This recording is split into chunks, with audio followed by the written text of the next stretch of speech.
It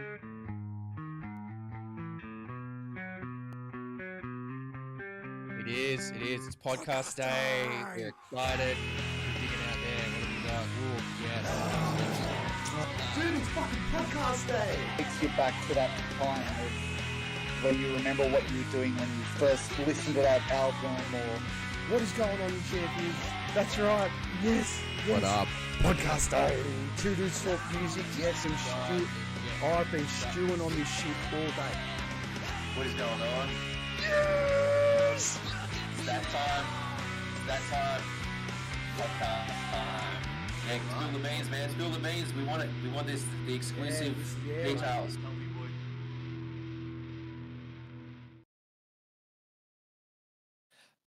Doing this on the YouTube directly now, Dude, mate. we changed it up.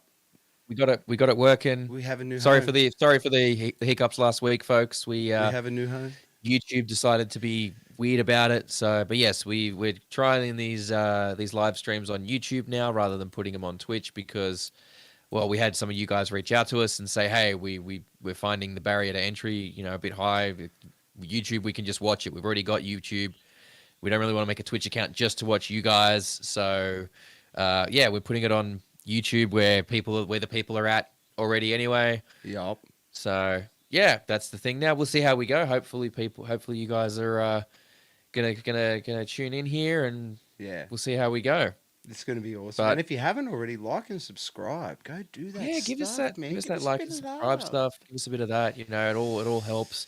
And hit the thing, hit the bell. Make sure you Yeah. click the bell so you get notified when our videos go up, when we go live, all of that good stuff. You'll, the best way to keep to keep on top of it all and be alerted when we got our stuff happening. We do have the chat as well, so feel free to jump in the chat there. That's not too much of an issue, and we'll try and respond to stuff as well. Mate, how you been? Dude, I've been pretty good, eh? Like in all honesty, life's pretty good. The Yeah. podcast is going well. We're doing well. Family's going well.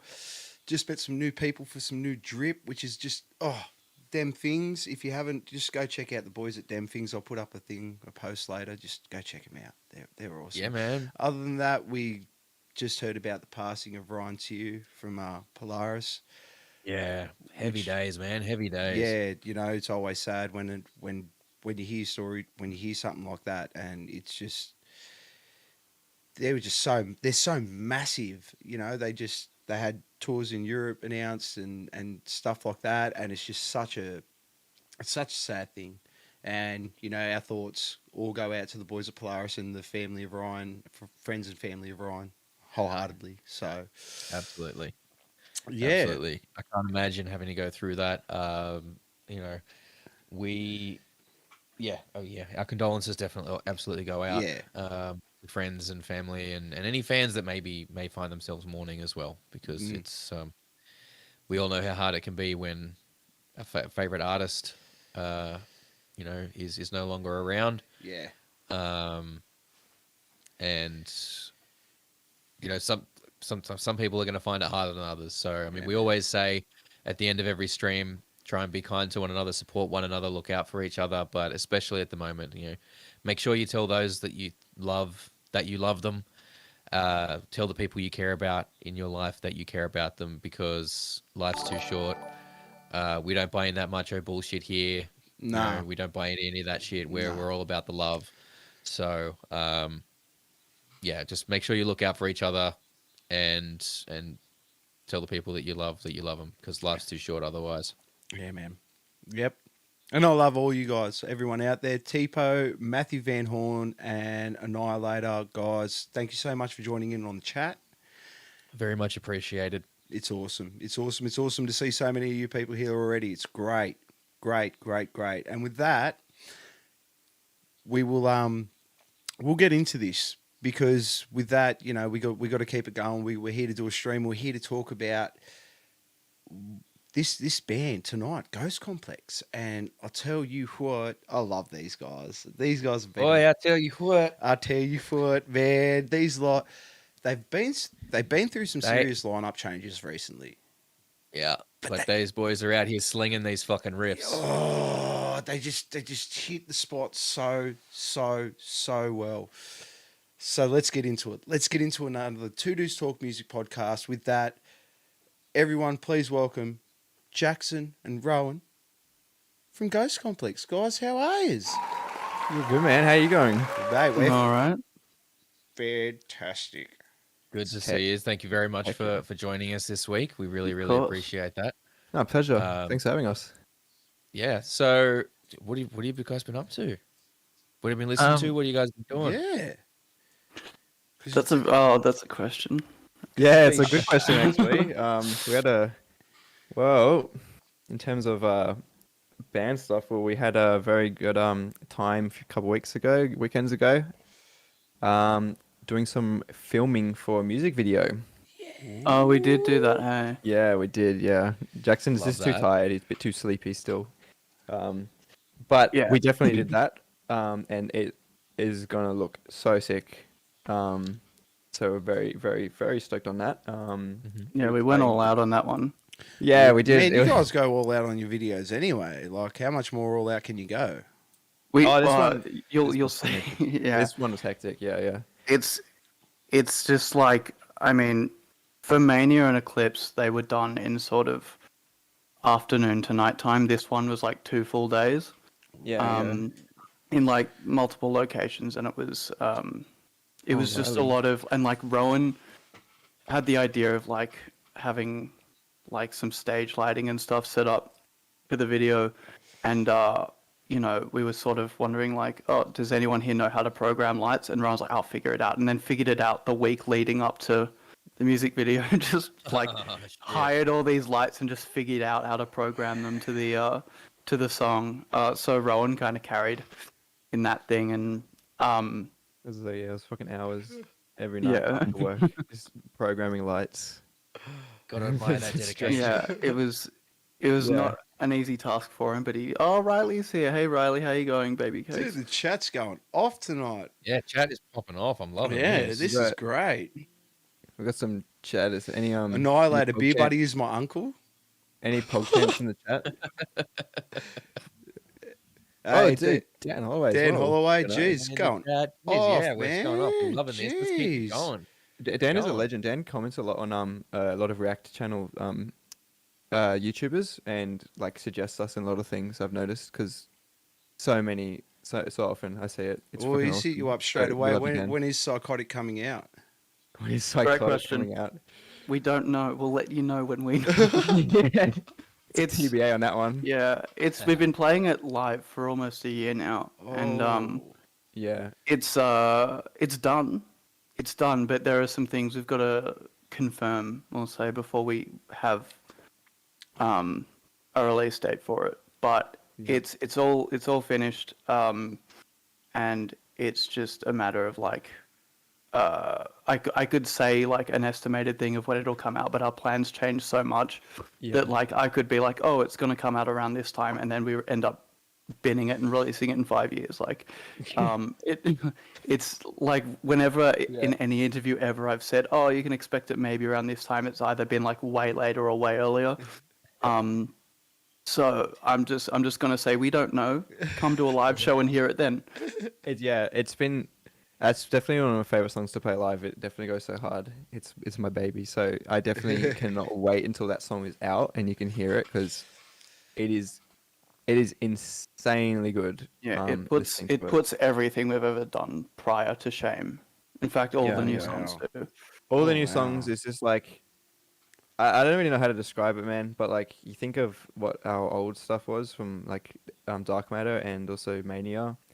This new stuff is just like, Yeah. I think they it's could just do this as well. My God. yeah. I think what we did is like, I mean, Rowan did the vast majority of the instrumental writing on this new EP. But I think we sort of split the writing 50-50 for Dark Matter, and what we did is we sort of both sat down and listened to Dark Matter front to back over and over, and we're like, all right, what do we want to get rid of? What do we want to keep? What do we want to lean into? What do we want to keep but use in moderation? And I think that the new songs are just so much more focused and refined.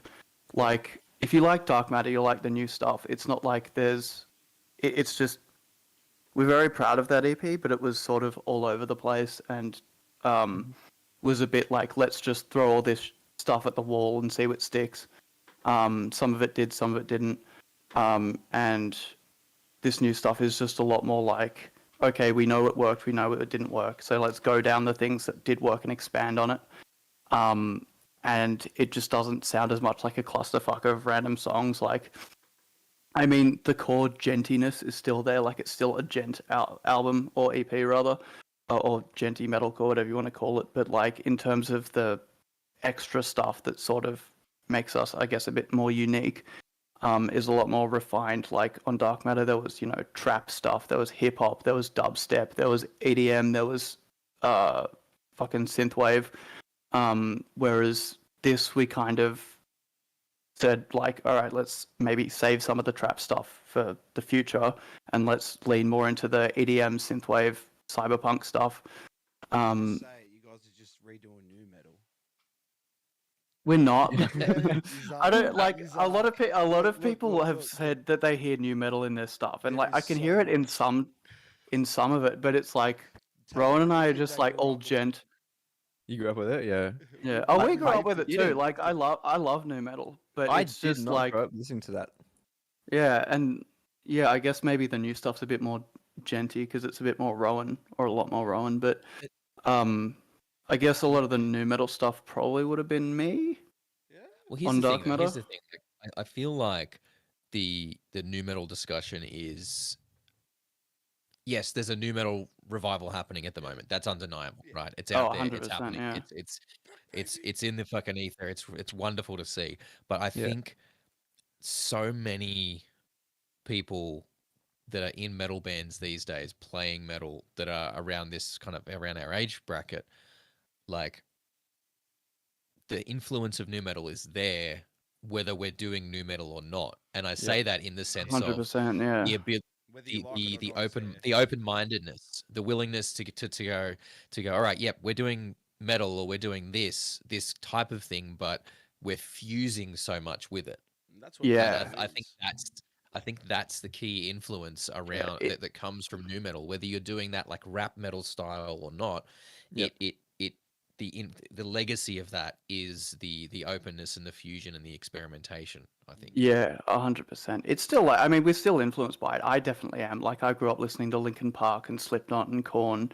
Not so much the more hip hoppy stuff like Limp Bizkit, which I'm only now sort of starting to discover. But like, it's definitely an influence for me. It's just, I think for at least the new stuff, like we sort of consciously went in and were like, how do we keep gent relevant? Like because we love the style, we love the down-tuned, bouncy, percussive riffs that we've always had, but we're just like, that sort of started to fizzle out in around like 2017, 2018.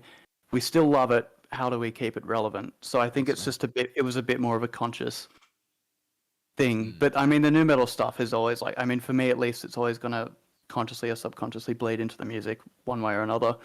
And it's not something we want to be like, no, we're not new metal, fuck it. Like, we love new metal. It's like, especially since like, face.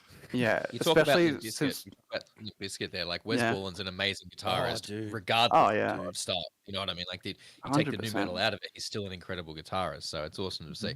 And look, here's the thing, right? Like, I'll admit, I have been, I've been sleeping on you guys. I wasn't really too familiar with, like, I'd heard the name Ghost Complex, prior to Kyle mentioning that we was going to have you guys on.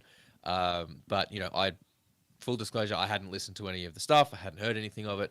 Just probably because I moved out of Sydney around the time COVID kind of started, and the kind of more genty like industrial metal side of stuff was never really my scene anyway when I was down there. So Dude, that's I kind of okay. like I envy you.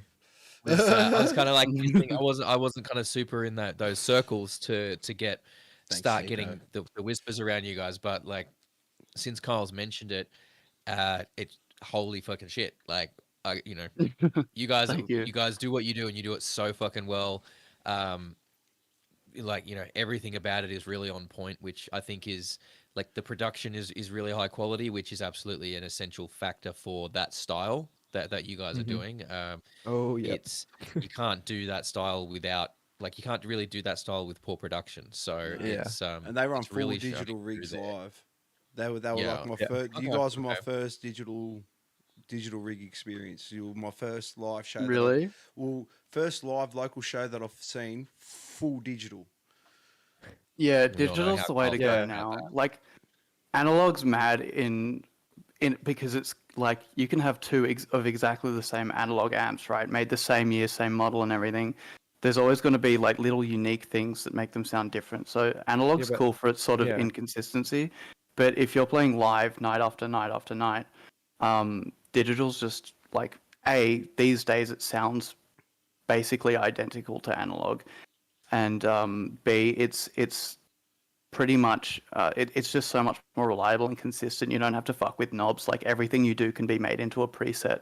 I'll let Rowan elaborate on that if he so Yeah. chooses. So like, if I had all the money in the world and I could afford to have roadies take all my shit everywhere and all that, then I would 100% go analog if I could. You know, amps are cool, they sound really cool. But I don't have all that. I have nothing. I have no money at all. All I have is a laptop, a guitar, and a dream. So what I've done is I've literally just digital amps have come such a long way. The Neuro DSP yeah. stuff.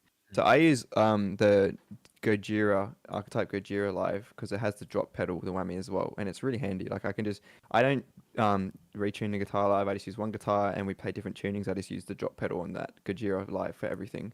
Especially when we have drop sections, it's all that. And what I Yeah. do is in our set list for our backings, because we use backings anyway, like every band does these days, is I just program all like the changes for Mhm. the amp on like the digital amp, and also like automate like drop tunings and everything like that, and overdrive levels and gain and amount and gates and everything. It's just so easy, and Yeah. it's consistent. Never had any issues with it. I have two laptops just in case something happens. Oh, look at Like you. one works goes down or something, and they're not working in a way that like it seamlessly switches. I'm still working on that, but at the moment it's pretty close. I could probably, if something goes down, I could probably get it back up and running in like a couple minutes if I needed to. Yeah. Yeah. So yeah, I've spent. Oh right, we've got an offer from Mr. Riley Keane to be your guitar tech. Yeah, I was going to No, say you we, mean should, like- Also, yes, Brent, you'll like it. we probably should read a bit of this. Yeah, we gotta It's answer like, Dan's yeah, no question. crap. Dark Matter goes hard, but it sucks in comparison to the new songs you've played live. I'm very interested. I'm very, very interested. Dark Matter on steroids, Tipo says. Yeah, Tipper used to be my housemate for a bit, and so Ah. he's listened to a lot of everything. He's Yeah, he's heard he's- it all. Okay. about He's that. also been in the studio as we've been recording it. Hell yeah. One question we do have here, though, is Dan Holloway. Do you guys have beef with past members? Because I love Lucas. I'm pretty sure that's your ex-bass We player. hate all of them. They all suck. No, I don't want to talk too much about past members. Yeah, no, that's fine. First of all, no, we've not got beef with any of them. They're all lovely. Especially like Natalie, our past drummer. We're still good friends with Lucas, our past guitarist. We're still like very good friends with. Eddie is. We've got nothing against. We haven't really spoken to him since. Okay. I think he was understandably upset when we made our decision to let him go. Yeah. But you know, he's still a great dude. He's still a great bass player. We have absolutely nothing but respect for him, and hope he's now Twitch streaming a lot, which is He fucking is. mad. And Ron and I have jumped into his stream every now and then just to say hi, but other than that, I haven't really talked. But Lucas, we still like. Rowan, Tipo, and I were playing games with not too long ago. We always play COD Zombies together. Nice. Natalie is. It was just a sort of thing of like, it's one thing to be friends with someone and to get along with someone, but it's another thing to have that and have to make business and financial decisions and creative decisions with someone. So she sort of, after a while, was just like, I don't feel like I'm on the same page as you guys. Like, don't hate anyone. There's still a lot of love there, but Yeah, like we I'm were just sort of- talking about Spanian the other day with her because she messaged Oh us. yeah, we were. feelings about Spanian because she was Actually, I'd like to decided get. yesterday. Let's But get your guys' opinion. Is Spanian and Eshe? I understood about 3 of those words. Okay, I know What are exactly. we- I know exactly what you guys are talking about. No, No, I know what an Esche is. I don't know No, who no, the no. Spanian is. Spanian is a guy from Sydney who he's an ex-con. Yeah, he is Mm. actually. I watched the whole Like- thing about it like, the other day. That's I hope I don't offend him. Like he's a straight dude now. He thrives on his Facebook and YouTube and really Yeah, he does does. good for the community. He's a very forward thinking person as far as I'm concerned. You know, he's done his time, he's come out the other side. He has his views and he's more than entitled to have whatever views he fucking so wishes. Mad respect, whatever. I don't think he's an Esche, no. Or a lad, no. I think he's the Spanian in Yeah. like if in the weirdest way to say, like Just Spanian. he is just him. He's Like, his own species. I think- there you go, I think Natalie, I- if you're watching. I think more. I think it's more. Are you a He Spanian? doesn't look like an Esche. Nah. Do you know what I No. mean? Like, He looks He- like he's the just like kind of a- guy that murders Esches if they try and yeah, fuck with him. like, Yeah, Well, he's for an lack of a better anti-Esche. term, yeah. Well, So said with full love, Yeah. in case Spanian happens Yeah. to see this. Yeah. because No, like I said, the guy's very he does great for the community. He's very forward thinking. He's turned his life. He's turned his whole life around. You see him on podcasts and shit like that. yeah, He's yeah, a, you he's, do. he's a really cool dude. You know what I mean? And he's lived a life, and he's lived a life that people like you and me might He's never. got a Get. big life. Yeah. So I think people more try to be the Spanian. I think the Spanian could be its own look, if you know what I mean. He's a trendsetter. I Yeah. reckon you're onto something. Yeah, he's a new like subcategory of Yeah, I guess people kind of like how would you describe them like Eshe's kind of words. You Yeah. know? Onions. They could be. We could have this whole new subgenre. yeah, that'd be good. Fuck, we'd have a lot of people walking around Sydney doing all eats on like takeaway joints and stuff. Yeah. He loves to eat. Like, yeah. Yeah, fucking oath he does. But yeah, have you seen the guy Good- train? He good trains man. like an absolute animal. He looks good. He looks very Yeah, fit. yeah. And for someone that was addicted for like he was, he looks very good. Oh, yeah. Yeah, like full turned his life around. Full Yeah. Yeah, turned his good life on around. him. Absolute good on him. Yeah, fucking nice. I wouldn't want Right. to catch him down a dark alley on a bad night, but No, God, no, the rather- shit out of me. We'll be not getting a laptop like you boys. But yeah, well, Oh yeah. Fuck, I don't think that it really. was- I don't think it really. Have you ever forgotten a laptop? That's No. sort of come up in No, what happens but- if you. No, I don't It think you was really good. have that option if you forget. a I laptop. always before a show, always play the set one time through before I leave on the laptop, and then I pack everything there from there. So I put everything in what bags I need, and then put everything in the car, get in the car, do a mental checklist, and make sure I've got everything, and then I leave. It is Um, low key one of my biggest fears that you'll just be like, oh, forgot the laptop. Well, I always leave one laptop in the bag at least anyway, Yeah. so true. I never take both of them out. So it's always just like that. Yeah, it just Because use that's the kind of laptop. mistake make you sure. only make once. Oh You yeah, know what that's right. I Like, mean, if I've- it's I'm an overthinker and an over preparer when Mhm. it comes to stuff as well for myself. Like I'm even worse. I'm the guy that'll, the gig is at whatever time. I have to leave at 5 to get to the gig to go and do the thing. So my car will be packed by midday, and then I'll just sit around twiddling my thumbs because I'm like, if I start anything, I'll be late to the if I can't start anything, Yeah. even though there's 5 hours till I have to leave because I got to be late for the gig if I start anything now. so you got ADHD. It sounds like Oh, you got ADHD. oh yeah, like I'm undiagnosed, but Oh, bro, absolutely. me I'm too. like, Yeah, we Just had self-diagnosed, issues. A lot of who that cares? shit. I don't know what HD is, but the doctor just called and told me I got 80 and then some bitches. yeah. Well, yeah, Um, 80s kids. A lot of us went undiagnosed. But yeah, 80s high I'm definition. I'm absolutely on that. Yeah, And it's pretty worse much. now too, 'cause, one of because one of my bands we're trying to move to like a stage rack like IAM system and we're running clicks and samples and everything and getting all of that together, and I'm like, it's functional as it is at the moment, but I'm like I'm trying to get all the extra bits and pieces to sort of optimize it and then utilize it, all the space and everything in the road case and everything, just to put as much of it in there as possible so that we just have to wheel that in and plug that in and we're good to go. Yep. But it's overthinking and over preparing it really. That's Oh, it's insane. The amount of like levels you can go with gear is insane. I've kind of taken that approach every single time I've built any rig for our live stuff, and we don't use in-ears yet. But the rig I've got at the moment, it's literally just I'll be able to take it on, take 5 inputs onto it, and then it just turn the laptops on, and I'm good to go. It's literally that simple. It's not too bad. You just if you want to add an IEM part in it, you just grab yourself a splitter, for however many channels you need, and then if you want individual mixes, you can go with a I think you need like a cheap fucking wireless mixer, like a Behringer one or something. Throw it in there. The X Air 12s is the cheapest the XR ones. system, and then just get send it to whatever. It's like we're mainly doing it just to clean up our stage sound more than anything else. Not because we run a lot of not because we run a lot of digital stuff or we run a lot of samples and everything. It's purely so that we can run to clicks and have a cleaner stage sound more than anything else. But at the same time, we're using it as the opportunity to put samples in and kind of program it all out. So like yesterday, I spent most of my day putting together a set for our next show, and I'm like in studio here, and I was just like sat in Reaper all day, fucking trying to align stuff. I'm like, start time of the set, end time of the set. Let's fill it. Where am I going to put my transitions in? Where am I going to give us?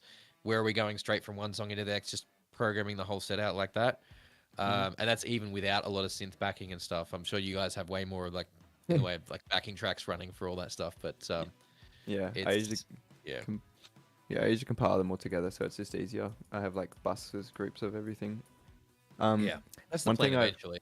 One thing I've learned figuring it out, it's insane to figure out. It takes a long time. I used to use Cubase a lot, so basically what you were describing to me just then, where you like start end time and you got to squeeze it in. I'm very familiar with that, but the one thing I found was changing sets was a nightmare, especially with all the automation I had for the guitars. Moving everything around just got ridiculous. I've actually started using Ableton for it all, and you can actually just set up each song everywhere, and then you just send a MIDI note to change to each one, and so you can just switch them around sets easily. Hell yeah.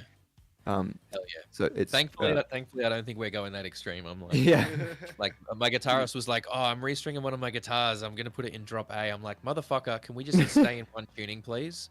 Because I'm not.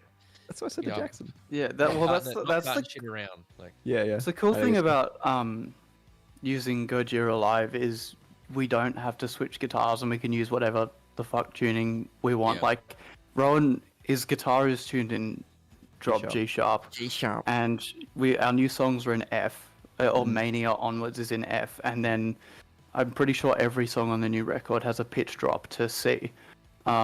So basically we're running 3 tunings off the same guitar, and it's just all automated, and Rowan's a freak with that stuff. It does, and it doesn't sound like, usually when you pitch drop digitally with pretty much anything that's not a Digitech whammy, it sounds really muffled and like ours. But no, the Gojira handles the pitch drop really well. Those Gojira boys don't just put their name on anything. They don't. Exactly. They do not. Like, we're using the Mario Duplantier drum plugin. Oh I got that for the studio, and I tell you what, man, like it's just literally it's magic. It is one of the best sounding drum plugins I've ever fucking heard.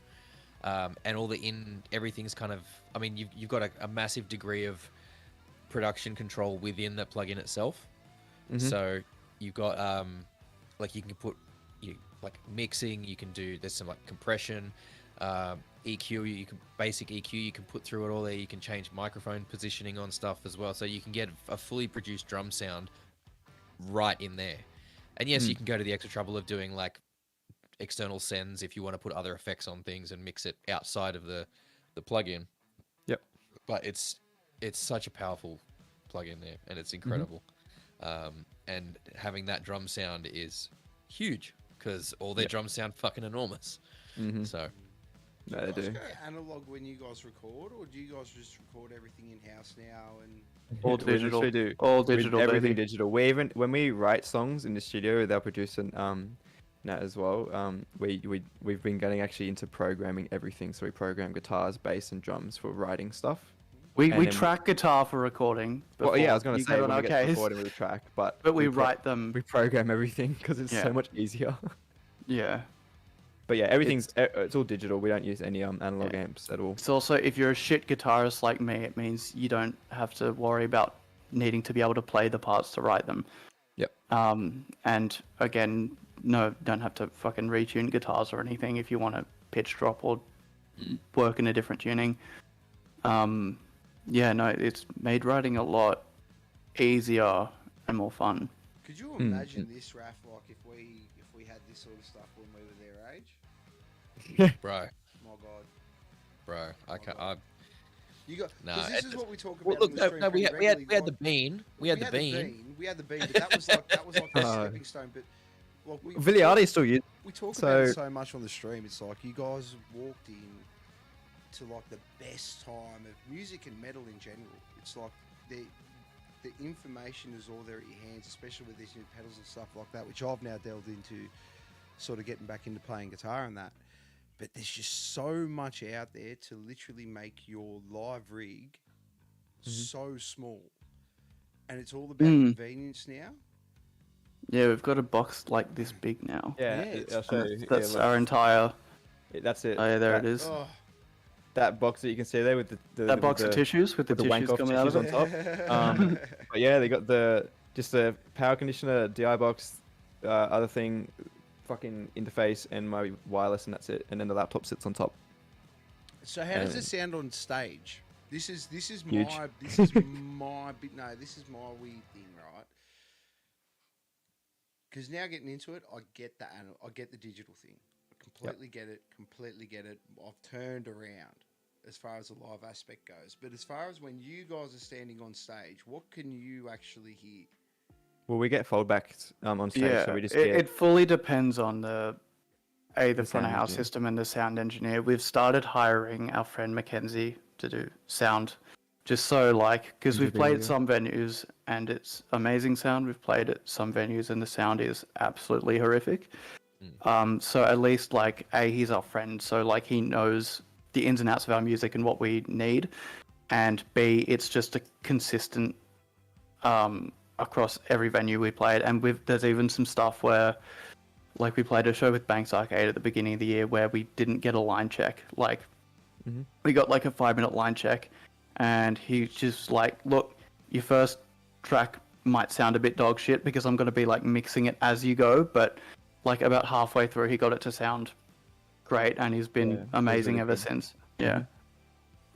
So basically the answer to that is it sounds really good, assuming the front of house system isn't half dead like the one at the Chipper. We're trying, It's right? so, We're trying. it's so crazy though. It's so crazy because I can remember, I did back when I was in Tensions Arise. I can remember our guitarist coming in and he had the latest whiz bang fucking system that he had at the time for his guitar, and he was talking about and so the sound guy, I don't need an amp, I can just bring this and the sound guy can just run me straight in from this. And that was probably about 12 years ago, and we just kind of looked at each other like, are you fucking insane?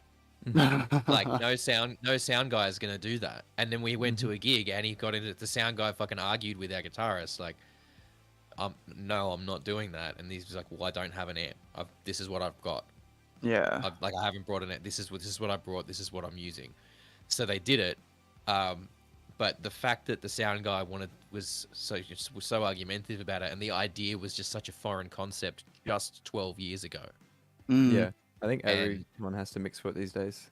And now, And the it's sound system these fucking days are just standard. built to accommodate it more. Yeah, exactly. And that's the thing. Venue sound systems are built to accommodate it. The gear is designed to work better with systems, even if they're not necessarily designed to accommodate it as well. That's another factor that's in there too.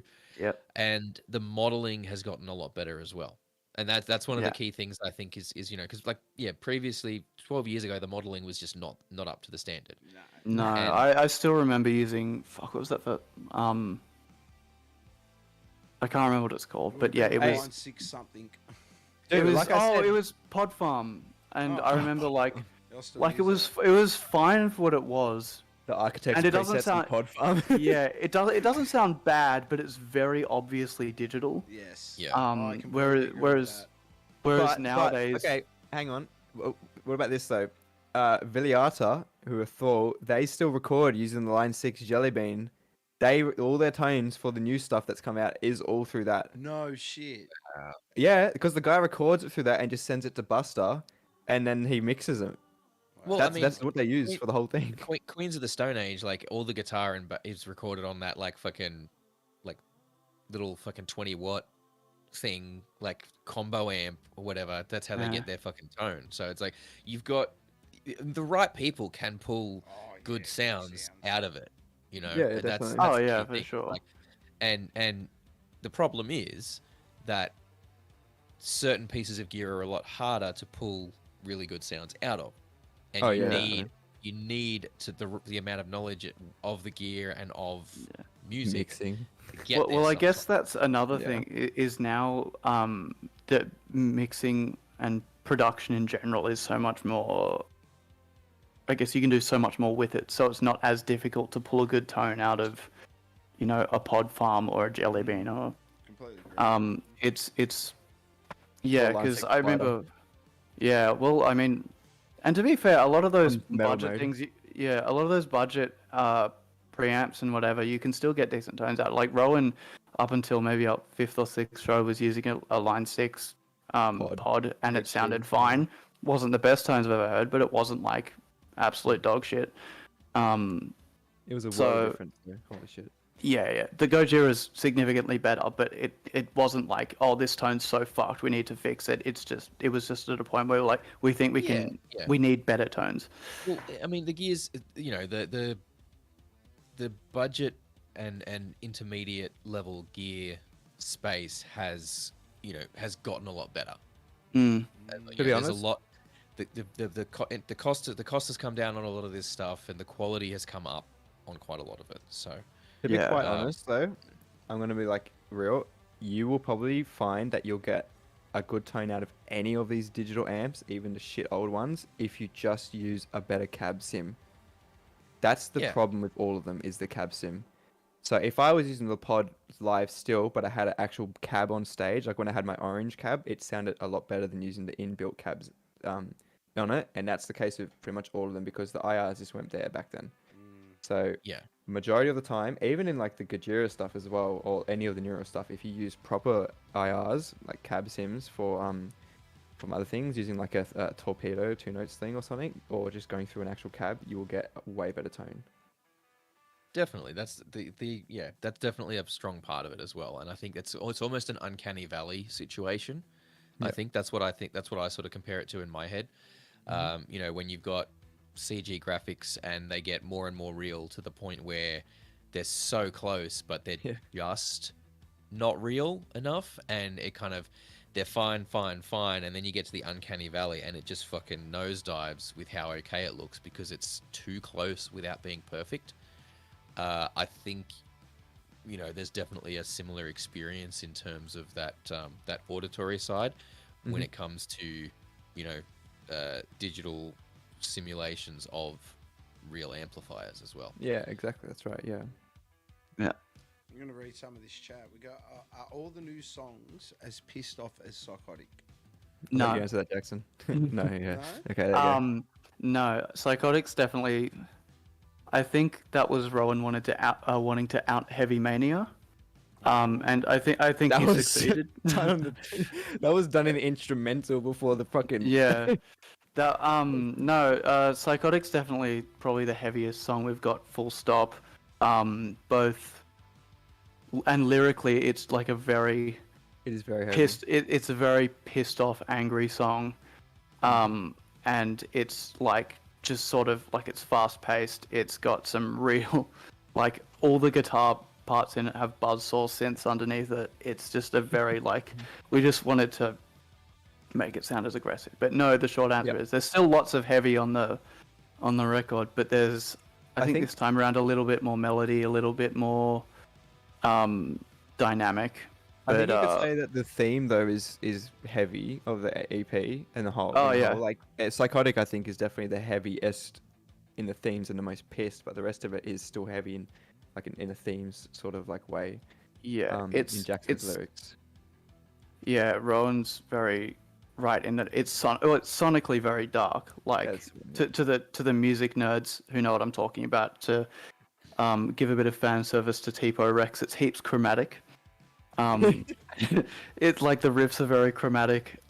It's very like dark chord progressions, dark. I guess scaled dark matter, dark scales. But lyrically, it's a lot more personal and very very dark lyrically.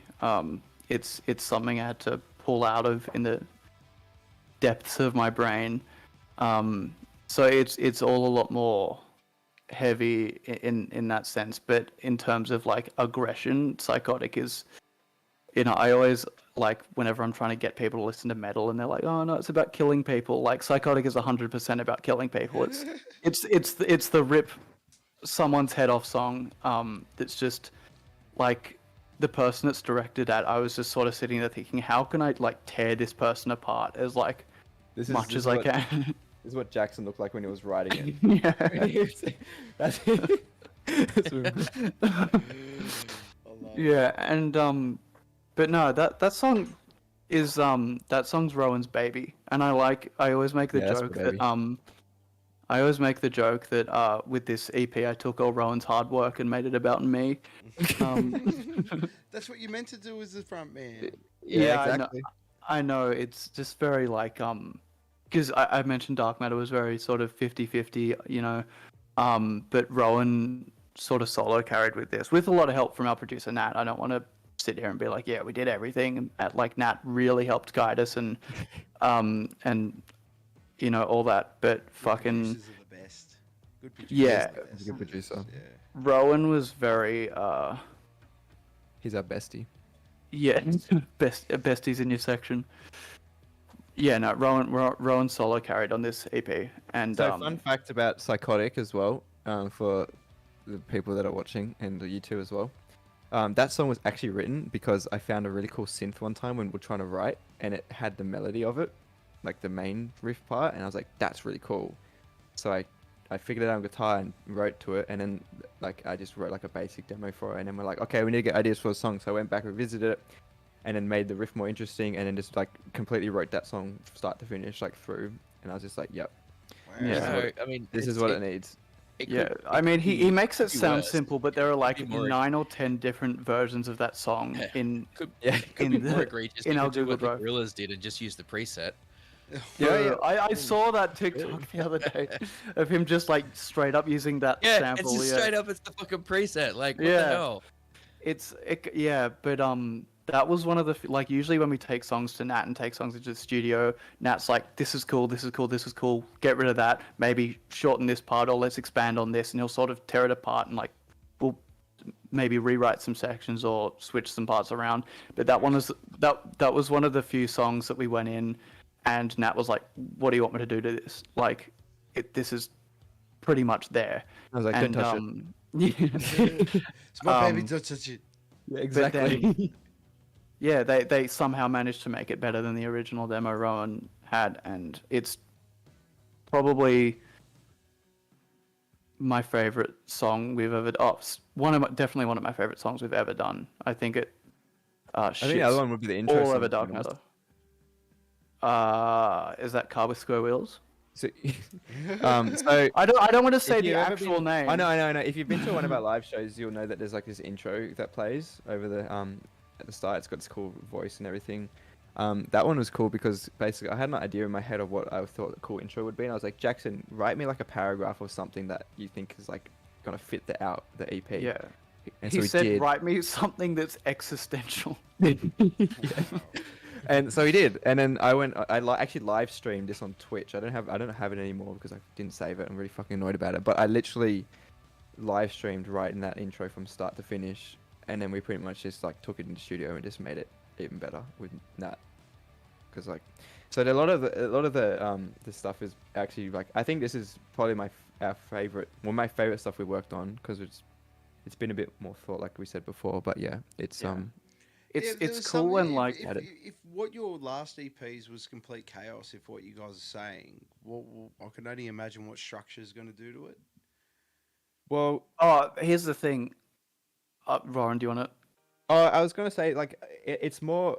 It's not structured in a way that like you expect what's coming. In I guess you could say like some songs. Like I know there's one particular song, actually two, let's say that are kind of a bit more like change of pacey sort of on it as well. But the thing that we mean more is like Dark Matter was a lot of us exploring with different genres that we could mix with the music. And obviously, I mean, like we got Arc on that album EP, so that has it's just a rap song. That's all it is. And so like there was a lot of random stuff going on there. I don't think it really gelled as an EP as it could have. It kind of just feels like if you listen to one song and then another one later in like a playlist, you maybe wouldn't think it's the same band, for example. But this one, in terms of how it goes together, it makes more sense. The songs work together better. But they're not like blueprinted. If you see what I say. It's we sort of went in. It doesn't follow a structure. It's more so that you guys have picked the lane and I mean, stuck with it. Yeah, I hate structure. It does. Yeah, it does follow a structure, but it's a structure that's not necessarily typical. Like it's something that one of the big things we both look back at with Dark Matter, I guess with the exception of like maybe Apathy and Deadbeat, they're all very, it's your intro, then your riff, then your chorus, then your second verse, maybe a breakdown, chorus, breakdown to end it. Like it was very, I guess, predictable. Whereas this time, like the songs are still structured, but like take Psychotic for example. Like there's there's 2 repeating sections in the song, and the song's got about 8 sections in it. And it's just very like it's very consciously atypically structured.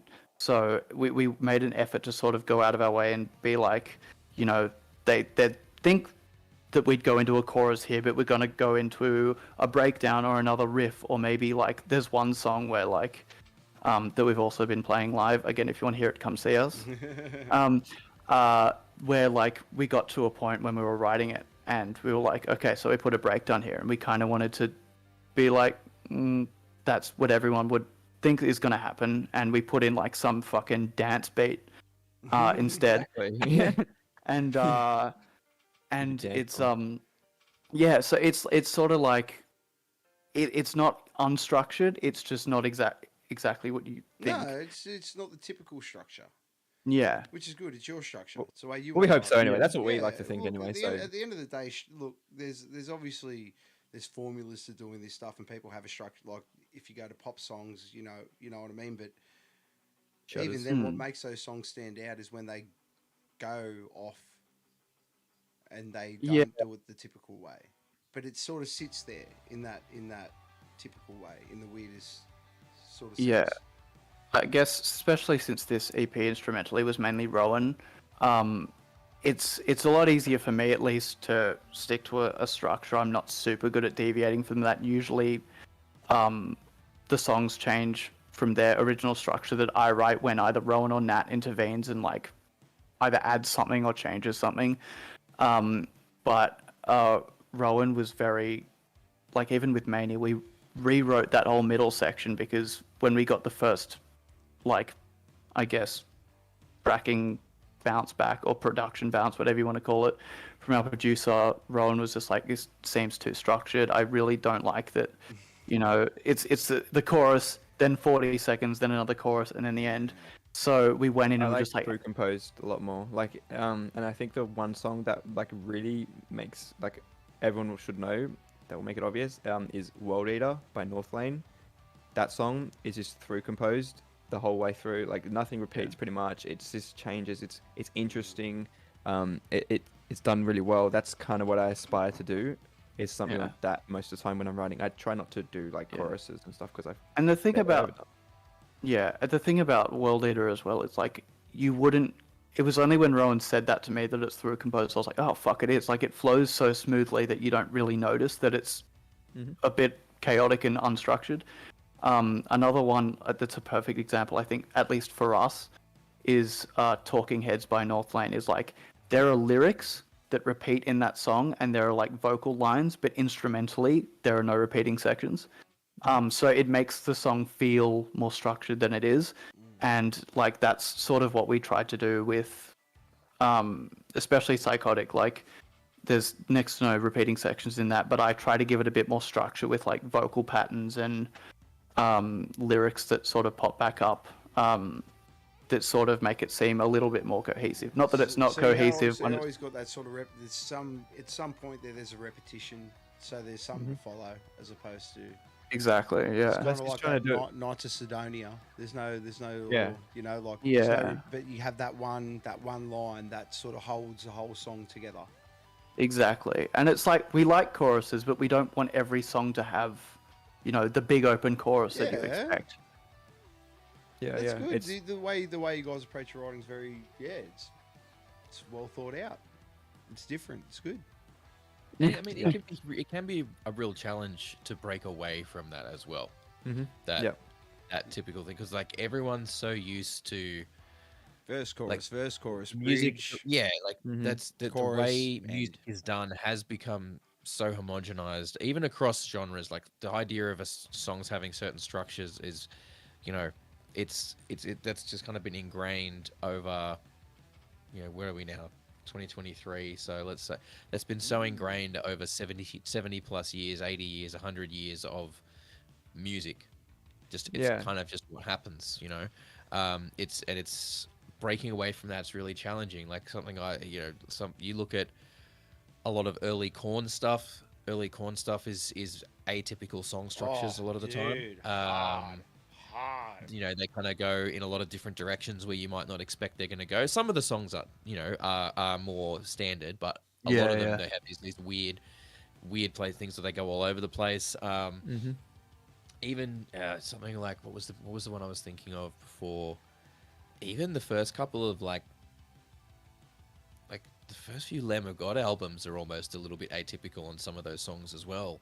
They tend to be. They might have a chorus in there, but the verses tend to be almost, rather than having lines that are consistent lengths with the next line in the bit or whatever, it tends to be almost like he's reading poetry over the verses in some places, where lines will be varied in length or the flow of the lyrics will change. You know, they're not all identical to one another. So, but it can be really hard as songwriters to break away from that. And sometimes you write them without realizing. Sometimes you write a song without a chorus, without even thinking about it. Yeah. We've got some questions in the chat. Anyone miss Spooky Piano from early Chunko demos? Oh my god. Okay, so just a little bit. Also, of Eclipse on 2 that. is not happening. Yeah, so Tipo, like I said, he lived with me for like a while, and so when I first wrote Psychotic, which was the working title was called Chunko, it was at the end, it had this spooky piano, which you can hear at the end of the song. When you hear it, like at the very, very end, when everything fades out, it's still there, but it used to be very prominent, and he used to associate it with Black Ops, like zombies. Yes. It sounded like a bit like that, and so he's just fallen in love with it. does So sound a as bit soon like as that. as soon as we went in the studio and we changed that last section, I was like, we need to keep that in there because he loves this, and I'm just gonna keep It's it. for So it's at the you. very, very end. So that's what it That's is. for you, Tipo. That's for you. Yeah. Dan Holloway has asked, is there more clean singing on the new EP? Because I need some more cleans. There's Yep. probably about the same ratio of cleans to screaming on the new okay. EP. There is the same, but better, way better. Yeah, because I can fucking sing now. Well, we can sing now, and also it's just more interesting this song. Okay. Should I say? Yeah, it's Widen the like, vocal range. yeah, no, it's one of my biggest gripes with that fucking first EP is just like, because I think I said when I did Beer Buddy is like I was originally the drummer for the band, and then when our vocalist left, Rowan and our producer Nat was like, you can scream, you do vocals. So I was like, okay, and I sort of said like, if I'm gonna be the front man, I should probably learn how to learn to scream properly, and B, learn how to sing, because I could sort of sing a little bit in a very specific range. And so I started getting vocal lessons, and we recorded that EP like basically straight after me moving to vocals. So like I couldn't sing, and you can hear it on the record that like Nat's clearly gone, well, that take isn't complete, dog shit, we'll use that. And so like Yeah, I think like, and by no means am I now an expert or a master, but it's something that like, I've really actively been putting effort man. into. I like And hearing yeah, and I've been getting vocal lessons from two different amazing vocal coaches. Shout that. out Look at David you, and Luna. double dipped. Yeah, Yeah, and he's a double also dicker. also Nat being like really pushing me in the studio, and like it was great to like have Rowan and previous bandmates have faith in me and being like, yep, like keep pushing, but also being honest when saying, hey, this wasn't your best show or this wasn't your best demo. But also like there have been certain shows where Rowan will come up after and be like, hey, cleans were keep it up. And yeah, it's something that I can do now. So no, there's not more cleans on this next record. There's about the same, but there probably will be And they're more in the better. future. Yeah, Yeah, they're it's just way That's the better. main Like, thing. No, Yeah, man, it- improve. Look, as long as there's improvement. I mean, the best thing that ever happened to me was getting the kick in the ass and getting told by my bandmates, you need to go get vocal lessons. It was the best thing in the world because as soon as you step in there and you do your next show and you nail that shit, you're just yeah. like, yeah, let's keep going. It just breeds energy. And it makes you want to learn more because you start learning about your body in the weirdest ways, Exactly. like breathing it also- patterns and where you sing from and the way your mouth technique, legit, and like the bro. whole thing. Like you got breath, you got head voice, you got chest voice, you got all these Legit, things. I'm telling you, as soon as like I found like I really started to get the grasp on how to sing, it improved my screaming so much more as well. Because you're not wasting all that muscle. Yeah, and like where to tense, where not to tense, where to breathe from, and like how to control it, and like all that translates from singing to screaming. And I was gonna say vice versa, but not really, to be honest. It does. In some ways, yeah, when you're being a bit more aggressive, Yeah. you know how to sort of pull yourself back and balance it out. But yeah, it was really nice. Like when we recorded Mania, which was like I want to say around July of 2021. This was just like right after I started getting vocal lessons. Like Nat was really honest with me when we were recording that. It was originally going to have a clean chorus, and Nat was sort of like, "Hey, look, song's already super heavy. Maybe we just stick to pitch screaming or just screaming because like I know you're getting lessons, but you're not quite there yet." So it was really nice and reassuring to get into the studio this time around because I kind of I get really I don't know if self-conscious is the word, but like You get red you light have that fever. whole thing, yeah, of like are my cleans like actually as good as I think they are? Are they going to be good enough? And it was just good to like get in the studio this time around and like have Nat be like, oh, your pitch has improved so much and your singing's way better. And like there was still like by no means did I get in and kill it. There was still a lot of times where he had to be like, hey, maybe stop doing this, or let's lean more into this sound, or you're doing that thing again that you shouldn't be doing. He did still have to like steer me in a direction and guide me, and like I wasn't perfect, but like for reference, for that little bit of cleans at the beginning of Apathy took me 5 hours, and we recorded the second track, all the cleans off the second track of this new EP in 1.5 hours. Wow. So yeah, Vast it was improvement. Vast yeah, it was- improvement. That's yeah. excellent. Again, by no means am I Chester Bennington now, but it was just nice to have that like, oh, I'm getting better. I'm Like glad you're not Hey, Chester man. Bennington now. Look, Yeah. at the end of the day, yeah. but Yeah. I think So, yeah, I think added- cleans are going to Zing. be, I think, a bit more commonplace in future. But like screaming and breakdowns and heavy shit isn't going anywhere. Yes. I think it's just because like I have this, I can do it now that it's going to be we're going to be exploring that a little bit more. Definitely, but yeah. I still love screaming. We still love riffs and stupid low tunings and breakdowns and all that chaotic shit. So that's not going anywhere. It's just we're going to be doing a bit more melodic stuff as well. Nice. And we got. Where'd you get your guitar, Owen? So the guitar. This guitar is a custom-made guitar from a company called Aviator Guitars. They're from the Czech Republic. I love this guitar. Yeah, I'll bring the baby out. So it's gonna be backwards because camera, but whatever. So I'm not left-handed because I have a soul. But this is the guitar. You hear that, Matty? With a sick ass headstock, Jesus. Yeah, man. and the black limber body and everything. So it's from Czech Republic, Aviator Guitars. I'm actually on their website as well. If you go in there in the artist section, I mean, Oh wow! it's pretty funny. Congratulations. The guy just he's just It's a great fast playthrough. and If you haven't people. gone to check out their YouTube, go across to the Ghost Complex YouTube and Oh, yeah, they Hypnosis playthrough, yep. yeah, they do the playthrough and just that's what actually caught my eye because my cousin sent me to you guys. He's like, you got to check out this band Ghost Complex, Jordan. Jordan, right? Yeah. I remember him. And that was the first video that I saw, and I just fell in love with that guitar. And then the song was fat, and I'm just good, like, yeah. oh yes, more. Yeah. I'll probably do a run through of the guitar at some point, and know everything about it because I have had people ask me about it, and I was going to do something a while ago, but I just never did it. So, but I'm going to do it at some point. So that'll be fun to do. Well, these guys do Twitch videos for anyone out there. These guys do Twitch streams and stuff like that on the odd occasion Yeah. too. Yeah. pretty funny. It is fun to I just jump like on Twitch every now and stream.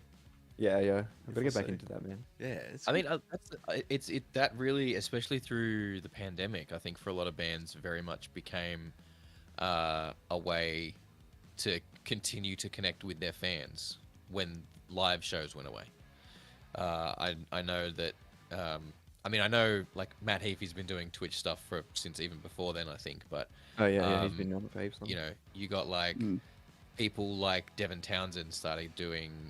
I think they were like YouTube ones rather than Twitch, but you know, Just live streaming in videos general, yeah. to talk with the fans Mhm. and engage with them. I know Psycho Stick started doing regular live concerts where they would interact with people, you know, kind of That's interact cool, with the yeah. fans through the chat. It's sick, They yeah. would just do a live concert from their rehearsal space with a multi-camera setup that they had someone running, and just so many.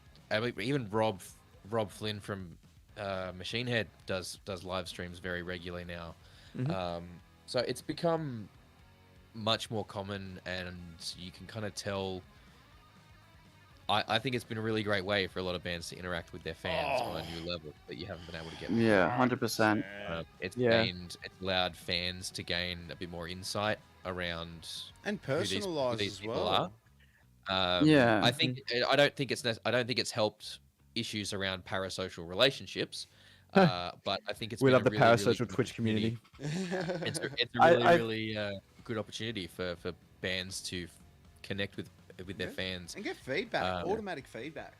Yeah, Yeah. exactly. I think also just anything that helps put a face to the name and a personality, because it's like, I mean, it's great to, you know, love a band's music, but when you can be like, oh, I actually like these guys as people, that sort of helps you stick Yeah. around. Yeah. And there's a lot of time where, you know, because I've known a band personally or met them and they've been really lovely and I've not particularly liked a new song or a new record or something, it's sort of given me more incentive to go back and re-listen and like give it more chances. And it's, I think it's a big thing nowadays is giving your music a bit more of a personality and a bit more of a face. Yeah, Great definitely. idea. Well, I It's such a good avenue. Yeah. yeah, for sure. We got another question in the chat there. A couple more actually. I think Zoe in the chat. Thank you for joining us, Zoe. I think that's the first time Zoe stepped in there. First aviator in Australia? Question mark. Yeah. So actually, so Zoe is my my beautiful fiance. She so she knows about the aviator. And yes, it actually is the first aviator guitar in Australia, and I did Oh, not wow. know that until after I ordered it Yeah. and everything. And the guy's like, "Dude, this is the first one in Australia." I'm like, "That is even Very, sicker." very cool. That's awesome. And we got Dan in the chat again. What's your favorite song off Dark Matter? They're all terrible. We have a love-hate relationship with it. Yeah, no, they're not That's terrible. a love-hate relationship, eh? It's it's a good EP. We are just sick to death of it. Yeah, well, no, that's a good problem to have. Yeah, Do you know, that's It's- a really good problem to have. yeah. It's one of those things where we started writing it in January 2019. It came out in January 2021. So that's 2 years of us like, you know, having to go through the writing, mixing, recording, releasing, practicing. And then after, I think, a few shows of playing it all live, we were just like, all right, I'm over this one. Can we start writing again? Whenever you want. And yeah, it's not true. Exactly. Yeah, I don't know. I still have a soft spot in my heart for Deadbeat, if I'm being honest. Because that song goes the hardest live, at least of the Dark Matter songs, and I'll be back in a I moment, just boys. Yep. I really, oh good bro, and I just love that fucking chorus riff, the beep beep riff, as someone coined it. The beat Yeah. riff. The wanks. That's what Jackson's scientific term for it. The dead behind your eyes. No, like, the whanks. The Oh, the wha- whanks, you yeah. gotta emphasize that H. the wank wank. Yeah. Yeah. Wank wank. Yeah. Yeah. I think I kind of agree with Jackson on that. I think Deadbeat is now my favorite because it does go hard, and also, like, I didn't like it for a long time because the riff was so fucking ridiculously hard to play, and I still struggle to play it because it's like, it's how do I describe it? It's basically like you gotta strum the high two string or third and the first string, and then you gotta like mute the bottom at the same time. Then you gotta like jump back and palm mute the low, and then you gotta like keep doing it. It's really fast. It's like and it's just really quick, and it's really hard to get it tight. And I fucking struggle with it. Well, so you're at 69 subscribers, so nice. Thank you. And Dinner for two, 69. you fucking Oh my know. god. Hell yeah. My man gets it. Yeah. So that song's fucking hectic. Other than that, I would also like to say, I think like I love the intro part of Apathy a lot. I think Ark's cool, like just because it was just so random. I thought your favorite Um, was Kronos, man. Well, I hate Kronos. That's the worst song on the EP. So, and everyone likes it, which is the worst part. Yeah, so it's Doesn't that hit different though? Like when Yeah. it's like you fucking hate it, but then you just like the feedback is just so prime for Bro, it. Yeah. And you're sitting there going, I don't want to insane. play this, and everyone's going, fucking play it. yeah, it's the same Yeah. with like I mean we've each got a like I fucking hate Hypnosis, but like Hypnosis was the first single we put out, so whenever we're looking at songs to cut, we're like, oh fuck, we can't cut Kronos because everyone likes it, and we can't cut Hypnosis because it's a single, so we have to cut all our good songs. We'll end up. And yeah, we're just fucking Well, suffering through the you do know you can literally make the set list whatever you want, and people just have to listen. I to know, it. but it's one of Yeah, I know. it's You know one what of you those do? things You know where what you do? You save one of the you bank them two, and you save them for an encore. And if people are like one more song, you go, oh, we'll just do one of fucking them. I think what I Yeah. kind of want to do for like sets to make it more interesting is just like maybe write a fuck ton of songs and then just like put them in rotations for sets, just so there's something interesting every now and then. Because I mean, our set's going on like a couple years old now, and it's pretty much the same as it has been. So I mean, So Yeah, which is why that we've- stagnant point, and every band hits Yeah. it where you sort of really get into the flow of playing shows, and you haven't got time to sit there and commit to your writing, and you're not mulling over the same stuff. And it is a hard call, just sort of sit there and go, no, I'm not gonna do shows for a while. I'm just gonna sit here and we're gonna nut out an E EP. Yeah, it's why we've started playing new songs live, because we were like, look, why wait? It gives people a little bit more incentive to come along. It's Deadbeat is pretty much the high point of our set until we get to Psychotic, which is a surprise for us because no one knows that song. But it's just like, as I mentioned before, it's that aggressive and full on that like people are like all right, fuck it, and just But I think All that's hell where breaks we've loose. got- we've got- that's where Yeah. things are trending towards bands releasing just singles now yeah, rather than albums, and I think that's something that potentially helps with that too, because you've constantly got every couple of months you got a couple of new songs Yeah. coming in. You can just Yeah. put those in the rotation if you want. And I mean, if you're releasing it as a single, you probably have to play it live at least a few times. So you're going to put that in the set, means you've got to take something else out. Yeah. And so it allows not only for you to have a constant stream of material to please the online algorithm so that it keeps your stuff, keeps pushing your stuff to people, but it also helps in terms of the live show and stops that from getting stagnant, because you've think always my- got new yeah. material coming that you kind of have to play at least for a little while. So it means you've got to drop something, and then maybe a few months later you can bring that something back if you don't want to keep playing that particular song. But I it's, think my favorite example of what you're talking about is band Invent Animate. What they do is they get a lot of songs written and recorded, and they start releasing singles every couple months, and like they're doing music videos and everything for them, and it's always something new and it's always something really good. And so like every time I see them, I'm like, oh well, babe, wake up, Invent Animate just dropped a new song kind of thing, and so it's good. And then eventually what they do is then they maybe like release the rest of the album or EP, what it is, and maybe there's like 1 or 2 extra songs on there, which is obviously like an EP release, but they do it in a way that it is singles, and they do generally do tours, basically what I've seen, off those singles as well. But they so they do it like a couple months with apart from each other, like 3 months maybe even, like, but they do it really well.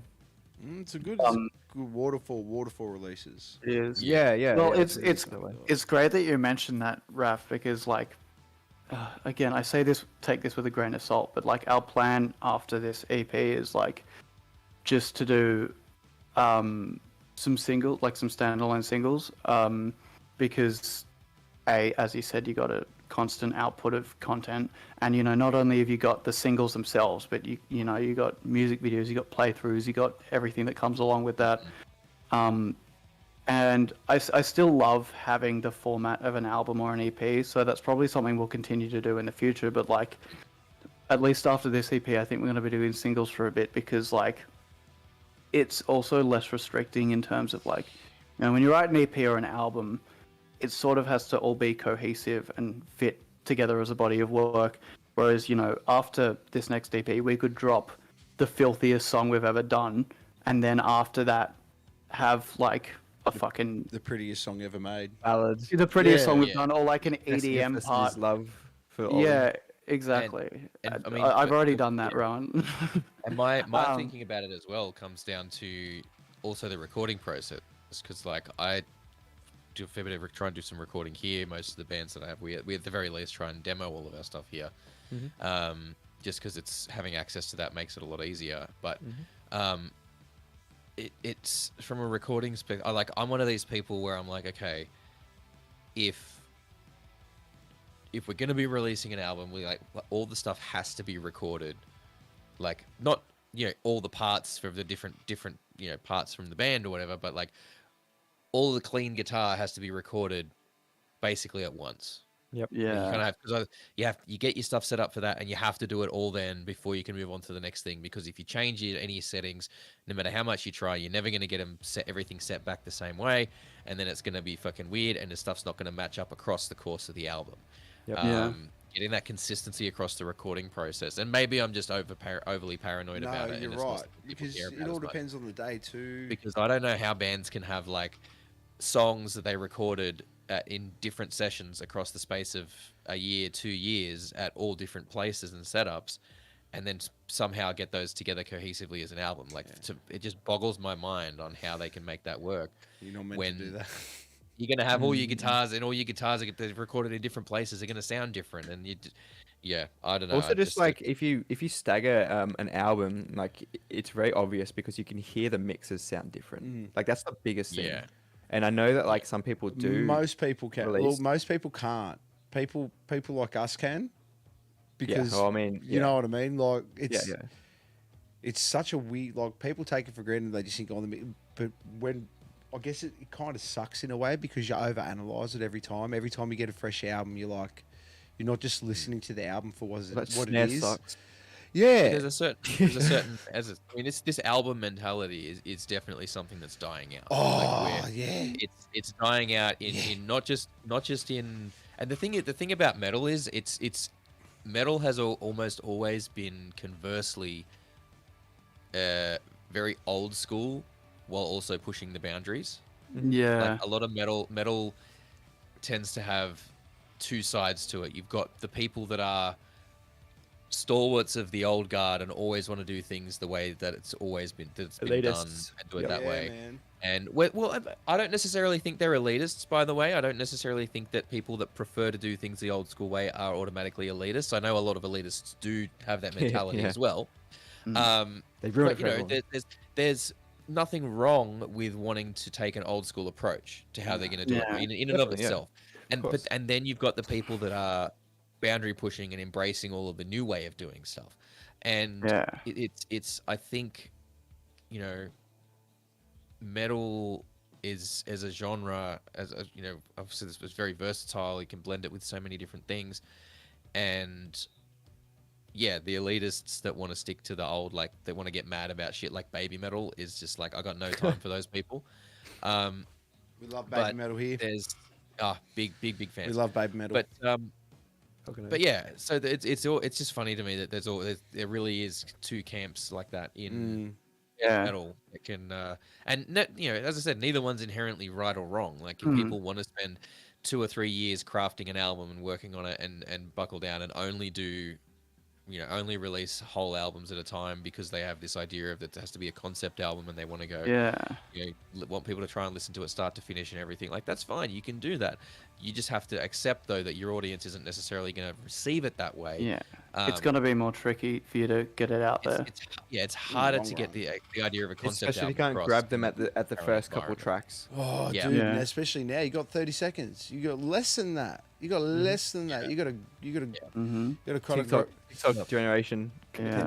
Speaking of time, speaking of time being at a premium, we're chatting so much. This is great, but I think we need to get to our Okay. our- We've our got. segments. Oh, I think can't it's wait. time. Go nuts. Let's go. We got some new cutaways for you guys. So if we're ready, Kyle, let's go to the quick question quarter. Let's do it. That you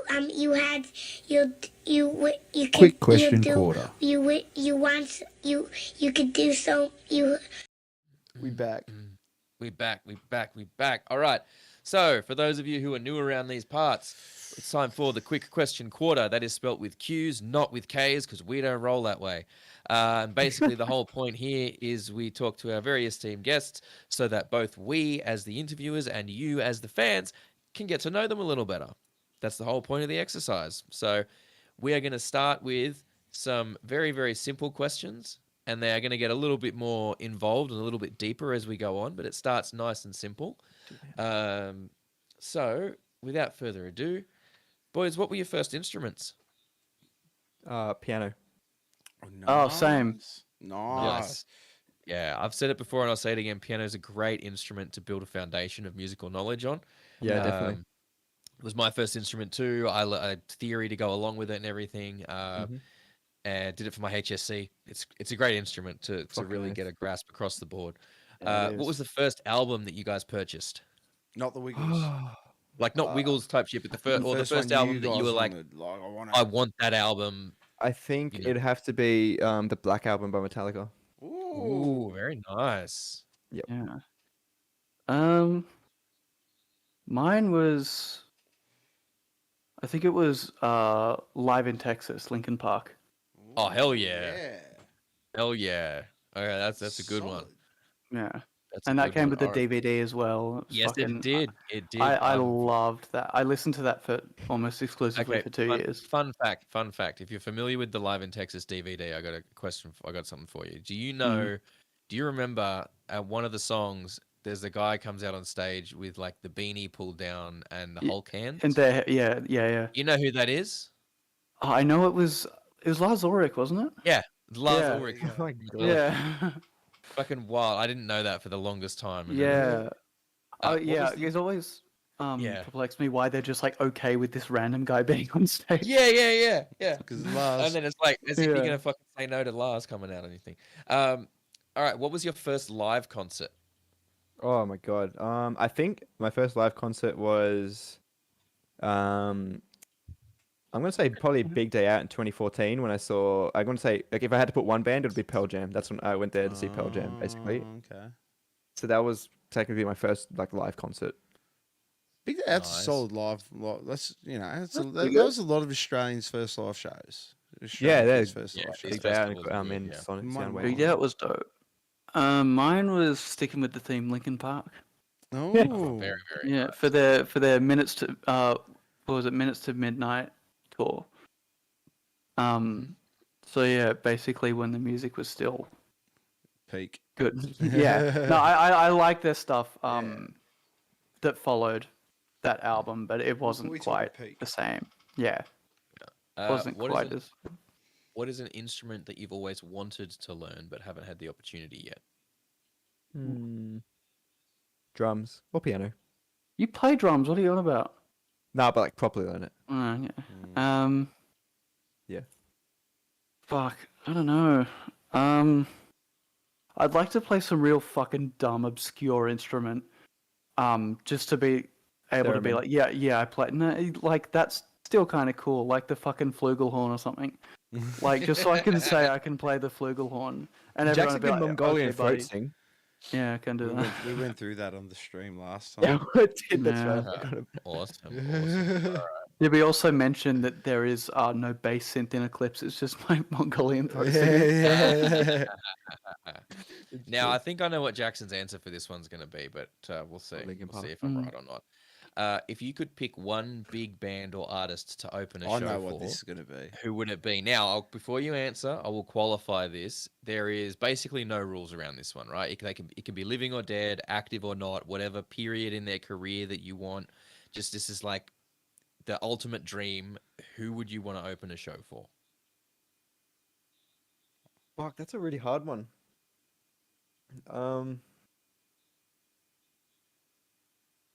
Jackson, if you tough think of it, because you go for it. Because There's a Well, lot of. I was gonna say I think mine's a very obvious answer, but like like you said, Northlane, my favorite I band of knew all it was time. going to Like, be North Ah, Lane. well, I knew okay, it was no, going to be I- North like- Lane. I That was waiting my for pick. Linkin yeah, Park. I was like waiting Linkin for Park Linkin would probably be the wiser choice because they're significant or probably the biggest band in the world. But like my love and simpery for Northlane is unparalleled. Like literally over here, I have a stack of like signed CDs and just of just Northlane shit.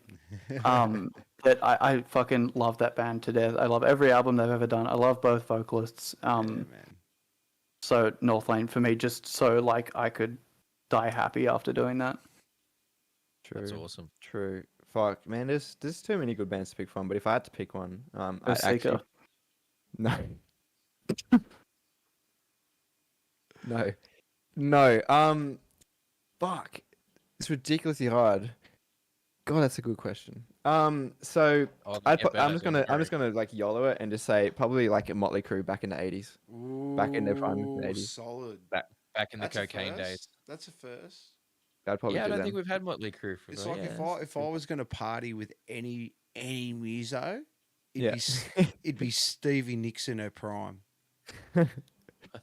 True. If I was going to party with anyone, it'd be Stevie Nicks, Yeah. Mate, man. he would have left you in the Hard. fucking I dust. know. That's why I want to party with her. Blow a nose, All blow a right. hole in my nose and everything. You've Who already is got two. Yeah. Who is a band or an artist that you're listening to right now that you think is underrated and deserves more attention? Rowan, you go Man. first. I was gonna say I'm just fucking. gonna. You go, you Joe Jackson. You go. I'm just gonna. No, I was gonna look through my Spotify. So you go first. Everyone Everyone goes straight does to their it. fucking Everyone's Spotify, goes straight man. to I was Spotify. gonna, I was Maybe gonna we should say, tell people at the start of the stream, Yeah, like we have, should. have, Have your look through your Spotify Spotify ready. because Yeah. Spotify, good idea. I honestly, I was gonna. You mentioned overrated, like that's underrated though. But I was gonna say fucking Breakins, but I feel like he's not underrated. I feel like he's Adequately kind of rated. adequately rated. He's not overrated, but he's not underrated. I wouldn't say either. So I don't know. He's like a hyperpop nerd kid from like Colombia. He's 19 years old and he's got like millions of views and plays on Oh, wow. Spotify. But yeah, that's probably who. we That's love probably that. We love that weird and wonderful shit over Yeah, here. man. Yeah, like yeah. it. Way The different. wackier, the And better. I'm not gonna I lie. don't Not like- gonna I don't lie. actually Half the listen to too reason, much metal. half the reason we put this question in is so that like we can get, We can find we out. can find new shit. We can find tips and stuff to go and listen to. True. Because, musos are usually on the pulse. Oh, yeah. Most of the musos are gonna know something that's, that's underrated or that's kind of the next big thing or is like a secret that no one else, not many people know about yet. True, like- yeah, yeah, for sure. Even Yeah. since way back. I mean, I knew about Disturbed before any of my fucking mates knew about Disturbed. Before the. True. No, like during okay, that's the Sickness was out, but that was the only album they had out, and I found them through this fucking website that had flash animations on. Went out, fucking looked into them on there, bought the album, and then tried to tell all my fucking friends that like metal about them, and they didn't fucking care. Then the second album came out, and then all them are trying to come to me going, "Have you heard this fucking band Disturbed?" I'm like, motherfucker, I tried to tell you. Believe was okay. Believe was pretty good. Sickness is better. Yeah. Sickness is fucking. Oof. Oof. Oof. Oof. All right, come on, Jackson. Huge. What do you got? I Doesn't wanna. have to be the most underrated. Doesn't have to Yeah. be just someone Yeah. that you're listening I to. feel like I want to give a little bit of a shout out to some friends Do that shit. and say, I mean, I just say this because I've heard their new EP and it's my favorite, one of my favorite things I've ever heard. I've got to say, our friends in Weightless, which you've talked to. They're playing with Heist coming up soon. They are. They are, yeah. Or our friends in Broken Earth, who we've played with twice in the past like month, who have just been like, A, their music's top notch. B, they're such lovely people and they've gone very far out of their way to help us and to like, you know, they've heard our music. They're around the same size as us, but they've heard our music and be like, man, people need to hear this and like keep putting us on shows and, you know, keep promoting us. So I'm gonna say Weightless and Broken Earth. Yeah. Give a shout out to the homies. Yeah, fucking oath, man. Weightless champions. They're absolute legends. Yeah. Very Actual. cool. We are All actually, right. speaking of Weightless, we had Brenton from Weightless fill in on guitar for our music video. Oh, wow. Oh, yeah. Yeah. See, that's what I'm talking about, community. That's what we It- love yes, hearing Everyone has to about. come It was together fucking and sick. It only it's- cost one blowjob too. Oh, there you go. As long as So you, cheap. give a bit of tickle at the end. Have Yeah. a smile. That's tactical, yeah. Fucking Yeah, we were like, we don't have any money, but But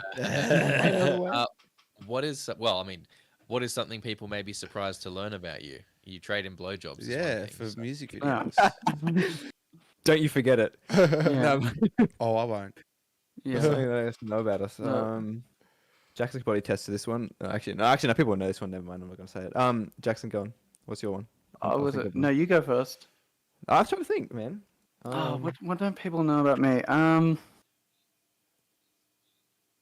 Fuck, I don't know.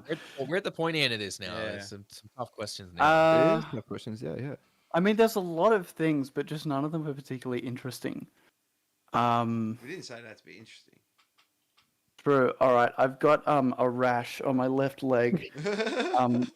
No, I got one for Jackson. That people Yeah. that unless you're friends with him, Jackson's got an extra hole on his body. Wow. Oh yeah, I've got a hole in my heart. There we go. Oh, Yeah, he does. wow. yeah. How's that go with Um, the singing in that? Like all the high energy stuff? It's fine. It's fixed, but it's there. Okay. Basically, when I was a baby, I was born with a condition called tetralogy of Fallot, which means my That's a song red title and of one. yeah. Well, if I ever die, then that can be their song because I will die of heart disease. But was that a bit dark? My red and blue blood were mixing. So basically, because there was this hole in my pulmonary valve, and basically they had to surgically wall it off. So the hole is still there; it's just blocked off. It just means that I can't go skydiving, which I wouldn't do. I wouldn't do anyway, but it means I can be like, oh, gee whiz, I would, but I can't because my heart will explode. Can't go scuba diving. I can't go on certain theme park rides, which is a bit of a bummer. And I get exhausted a bit more easy than the usual person. But other than that, like it's fine. That's very I've been fucking told, interesting. yeah, I've been told that my lifespan will be cut a little bit short, and it'll probably be due to heart failure. But other than that, it's fine. Fucking Okay. oath. Wow. Yeah. That was So if you're ever at a show and you're worried that maybe he's not putting in the best physical performance, now you know. Yeah. don't bitch at him about it. Yeah. Nobody's got a hole No, in his actually, heart. I mean, whinge you at him should- about it. You Make shouldn't him. give him a hard time anyway, but now you know. No, you need to give him a hard time. He's a vocalist. He's got an ego. That's how it works. You got to tell him, put him in his place. Look, it's not my fault. I'm better than you. So like, There it is. No, that's fine though. no, I can't- I'm humble as fuck. I can't think of one. Jackson, can you think of one that's for me? That now that I've said one for you. Rowan can break dance. Oh, you know what? I think we need to Wow. switch. I think this needs to be the standard format for the question going forward. Yeah, I think we get other now. people to do it. Get the different Yeah. people. Get people to say, yeah, Yeah. I like. I think that. it was just fair for that one because I gave Jackson's one. So yeah, You can break dance? I used to do breakdancing and hip hop when I was younger. Oh, for, that's mad.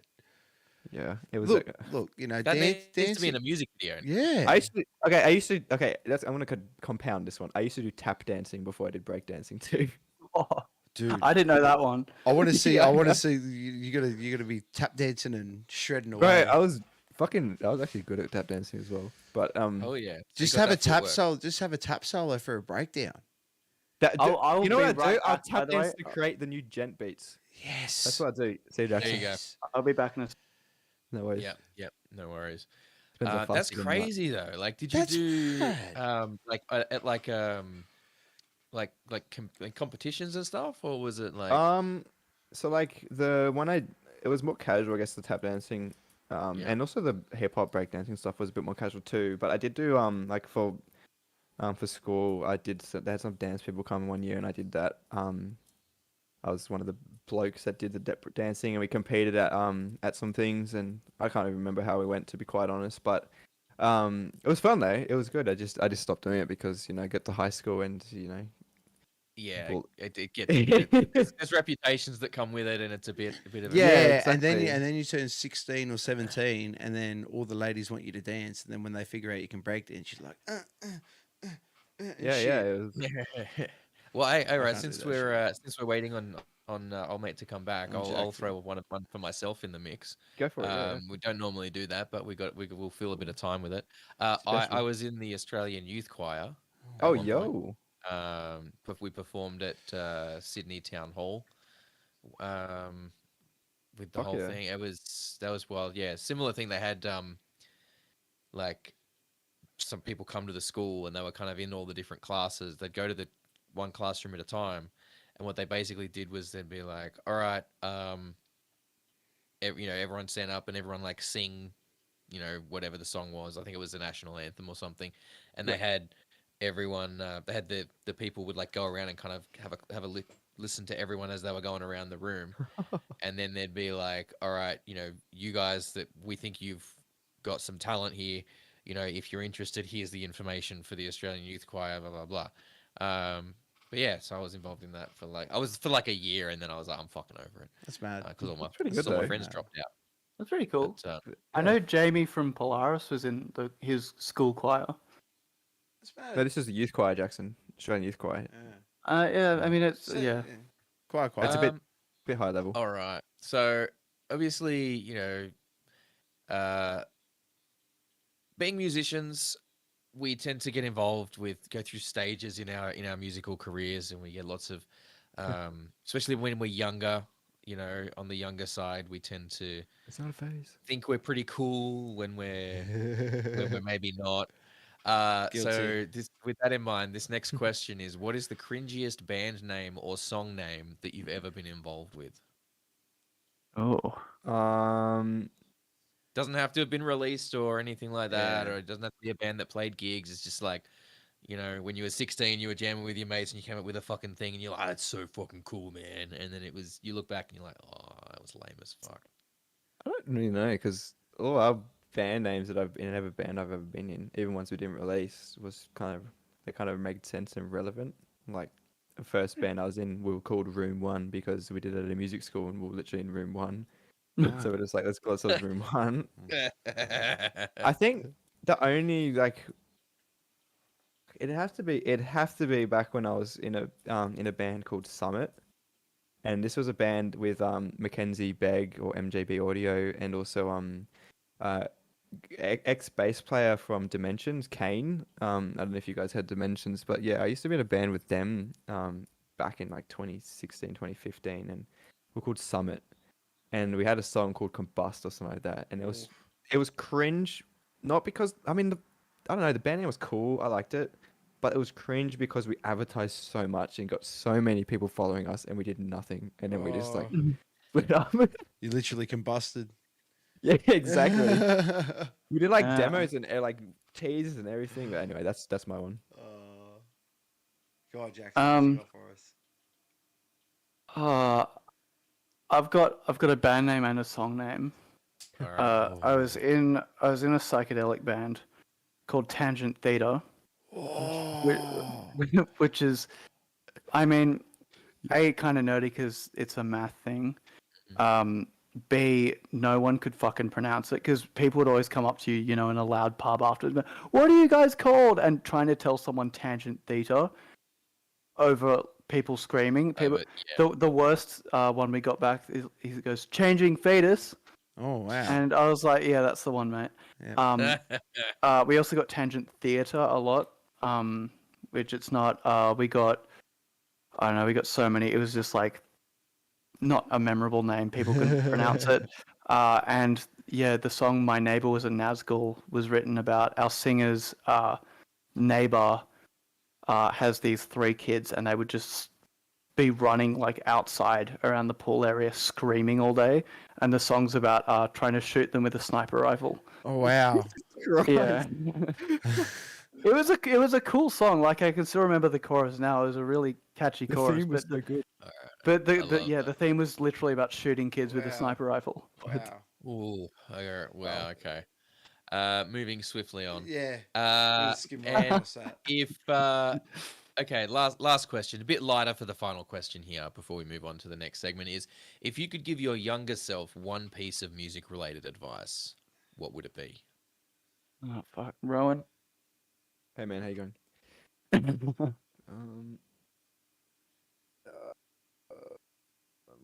It's tough. Give up. Whoa. No, Wow. I don't know. I'd probably tell myself to start learning how to sing earlier. Or fucking I don't know. I really don't know. That's difficult. Well, that's like really good because I mean, part of the reason we started putting this question in is we don't know who's watching this, right? And it may be Yeah. someone that's fairly early in their musical journey, And I like to think of it as rather than asking people for what advice they would give other people, it's like, well, what have you learned from your journey? And that's look, that is absolutely important. The amount of Yeah. singers out there that I wish I want could they have done think it. I they're wish I too went cool for earlier. school. They Yeah. think I they're too would cool for school, and they don't want to fucking get lessons because they feel like it's it's not cool, it's not metal to get less vocal lessons or Yeah. whatever. It's like it matters, and Mm. it'll It preserve your throat. It'll mean you can sing Yeah. better for longer. It really is. Uh, And look, even if it is like, even if you are shit hot at singing off just being self taught, it can only get better by learning correct technique and having that guidance from a professional. So yeah, I'd either say that, like, don't be ashamed of getting lessons of it, whether it's guitar lessons, vocal lessons, drum lessons, like having a professional guide you and show you correct technique. Because like a big thing about like that my vocal teacher taught me is he's just like, basically I'm giving you just the tools to teach yourself. Because with vocals it's difficult. You can't reach your hand down someone's throat and like touch, like use this Yeah. part of your voice, It's it's very much like doing exercises and him being like, yep, that's how you do that, and this is how you practice doing that. Just being able to have that guidance. Another thing I'd say is like, in terms of like the music industry, like learning to play the game and acclimate to the current climate of music, and the industry is a big thing. Like I know a lot of people, myself included, used to be this way, like way back in the day, but because Spotify is great, but it doesn't pay a lot. So I remember back in the day being like, oh, like fuck Spotify, I don't want to do Spotify if it doesn't pay you. But you kind of got to learn, like, and I'm just using this as an example, but like Spotify is the main way people are listening to music these days. You have to use it if you want to get anywhere in music. And that sort of goes for the industry as a whole. Like, I'm dog shit at coming up with ideas for TikToks, but we have to do it because it's such a big part of promotion these days. So we've got to adapt to that, and lucky Rowan's a bit more savvy with it than I am. Same with like, I guess writing music in general. Like a big part of why electronics is such a huge aspect of our music is because Rowan sort of like, he's got a background in EDM and dubstep and all that stuff. And I would say that, yeah, it's a thing of you got to constantly be pushing yourself and evolving and like having a very modern contemporary mindset. So that's my No, one or that's two. good. No, that's good advice. That's solid advice. It's unfortunate you have to be a triple threat now. It's not singing, dancing, acting. It's music writer, marketing mogul, and TikTok aficionado. Yeah. You know what I mean? You got to be a content creator, you got to be a marketing genius, and you have to be able to write solid music as well if you want to All on keep up top in of this having a state. day job. Yeah, Yeah, have a good fucking day job. and then sitting down talking to two white dudes doing another podcast. Yeah, another two dudes with a podcast. Yeah. Yeah. Nah, this Um, is good fun. This is the best part. Yeah, for sure. Mine's a little bit less crazy than Jackson's, but I'd probably just tell myself to keep playing classical guitar and actually get to grade 8 and finish it and all the things after it as well. Because I was classically trained and I got up to grade 7 and then I stopped because I didn't think it was cool and did electric lessons. So I wish I continued doing that and kept on playing it, passed all the exams, and did the 2 ones after for like the A Sensi and La Sensi or whatever it's called. And then kept on playing it and still good at classical guitar because just playing guitar in general and practicing a lot more because I just kind of, going through school and having been told practice was kind of just like the worst. What to do? Yeah, exactly. That's right. And then like now you get to now where you are, and I'm just like, fuck. I look back and I'm just like, I was so much better at a lot of things back then, and I wish I was still like that. So yeah, that's what I'd say. Just Yeah. No, that's fair enough. continue it. That's awesome. All right, some really, really good questions and some really good that. answers. Yeah, we really appreciate that, guys. So there you go. You learned a little bit more about Ghost Complex. Right, time for the next segment. Now, this segment previously was known by a different name. Unfortunately, we've sworn plenty of this thing, so I'll just say it. It was previously known as the Fuck Off Files. We've renamed it to try and be slightly less offensive to the YouTube algorithm.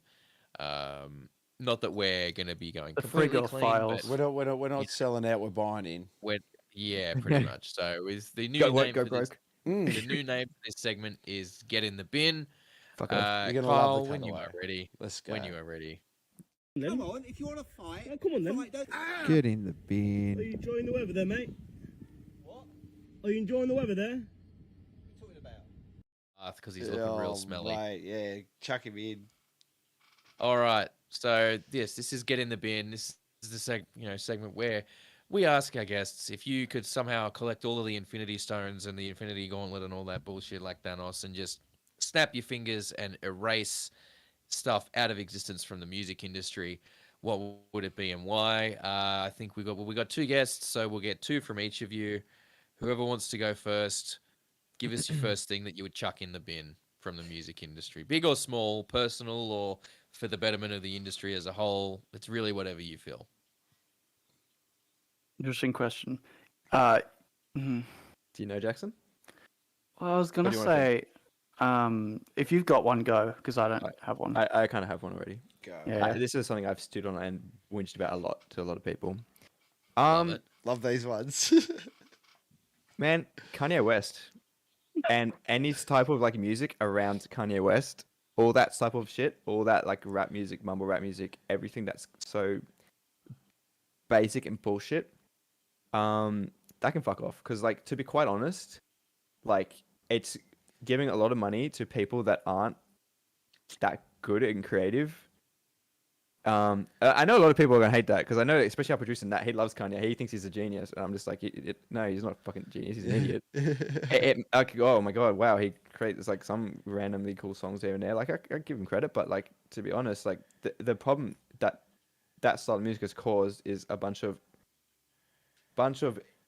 people that don't deserve to have a platform, and it's just hard to like. It's hard as someone like as a musician who puts so much effort into like creating something really cool, just for someone like that to just like just get famous for doing something dumb and then making music and shit like that. Anyway, that's Fair enough. probably That's my- I mean, and look, these are your entries. You don't have man. to. You don't have to. You be don't Yeah, have mad to about justify it. to You fucking don't- anyone. This is your entries. This is your opportunity. So Yeah, man. that's perfectly fine. You can. That's your view. Oh, That's your view. Plus Kanye West fans are the fucking worst. That's my We're gonna have a follow up. I love it. Kanye West fans are pretty. I put him in the same boat as Slayer fans. yeah. Oh my Whoa, god. that says a lot, Raf. No, just in the degree of obsessiveness. Oh about yeah, their yeah. chosen opinion. They can do no wrong. The artist can do just- no wrong. It's like That's what it is. Like, I mean, Slayer fans are gonna hate me for saying that, but most Slayer fans are as obsessed about Slayer as Kanye West fans are obsessed about Kanye West. Or Yeah, Kanye yeah. West is as obsessed with Kanye West as Kanye West is. Yeah, it's freaking ridiculous. It's a lot I of fi- I self love find there. Yeah, I find Slayer fans are the type of fans where it's like, if you're not into Slayer, then your music taste is bad. Yeah, well, that's Don't get me exactly wrong, it. I like some Slayer songs, but I'm not like Yeah. I don't know. I'm not going to I ride if they don't play on I don't get the a degree of Soundwave obsessiveness one year. to which some people tend to carry that. But You'll Yeah. ride it. You Slayer fans like ride what it. you like what you like. Be if you want to be that obsessed, be that obsessed. I don't fucking care. Mhm. There's other bands I'm obsessed with that people aren't gonna like either. It's Yeah. fine. Yeah. All right. What do we got? Jackson. What's your first one? Tool can get in the bin. Cool. I Okay. love it. Why? What's the reasoning there? I just, You don't like Like- to do the same thing over and over again for 20 minutes. yeah, that fans are the most pretentious cunts I've ever met. Two is like, I decided to give that most recent album a chance. What's it called? Fear Inoculum or something? Because our previous bass player Eddie was going on about how amazing it was. So I was like, whatever, I'll give it a chance. Tool's a big band, and it was just like I went through like each song, but yeah, I got 5 minutes into like the first or second song. I was like, this is this it's been the same thing for 5 minutes. To be fair, And you I'm- probably just listened to the first song. No, I listened to. I got about like a little bit further than halfway, and I was like, all right, maybe the next song's good. Okay, maybe the next song's good. And then I think like the last few songs, I just end up like skipping through to see if there was any interesting sections. And I was like, why are people so like just obsessed is an understatement with this band? They're like, oh, it's not music, it's a fucking way of life. Like, no, it's like, and don't get me wrong, if you like Tool, cool. I could not for the life can't of me get it. understand it. Acid, I put Tool down to two things. Acid and Time. Yeah. Yeah. I get like I get exactly what they're trying to do. I appreciate the caliber of musicians that they all are. I Yeah. personally just don't fucking get it. Neither. It's one of those bands where just like I love a perfect circle. Yeah. if you sat me down and like were like, I'll give you $1 million if you can figure out like what's so appealing about this, I couldn't. And like, I'm not trying to rail on people who like Tool. I just cannot understand it. I cannot wrap my head around it. To be fair, I was on Acid the last time I saw him, and the Well, only there you reason go. why I saw And you know what? it was I it was fucking such an amazing light show. I've seen, yeah, like I was, I got to go and see Tool because like I won tickets through a fucking work thing many years Oh ago, yeah, right? nice. And it was, they had like it was, I used to work in debt collection. One of the companies we used for our investigations, they had a corporate box at Acer Arena, Kudos Bank Arena, whatever the fuck it's called. Yeah. And yeah, they were like, the clients could, if you're interested in this thing, you click and we'll put your name in the raffle and we'll draw you out. And so I entered, and Tool was one of the fucking things, and Unfortunately. we got some.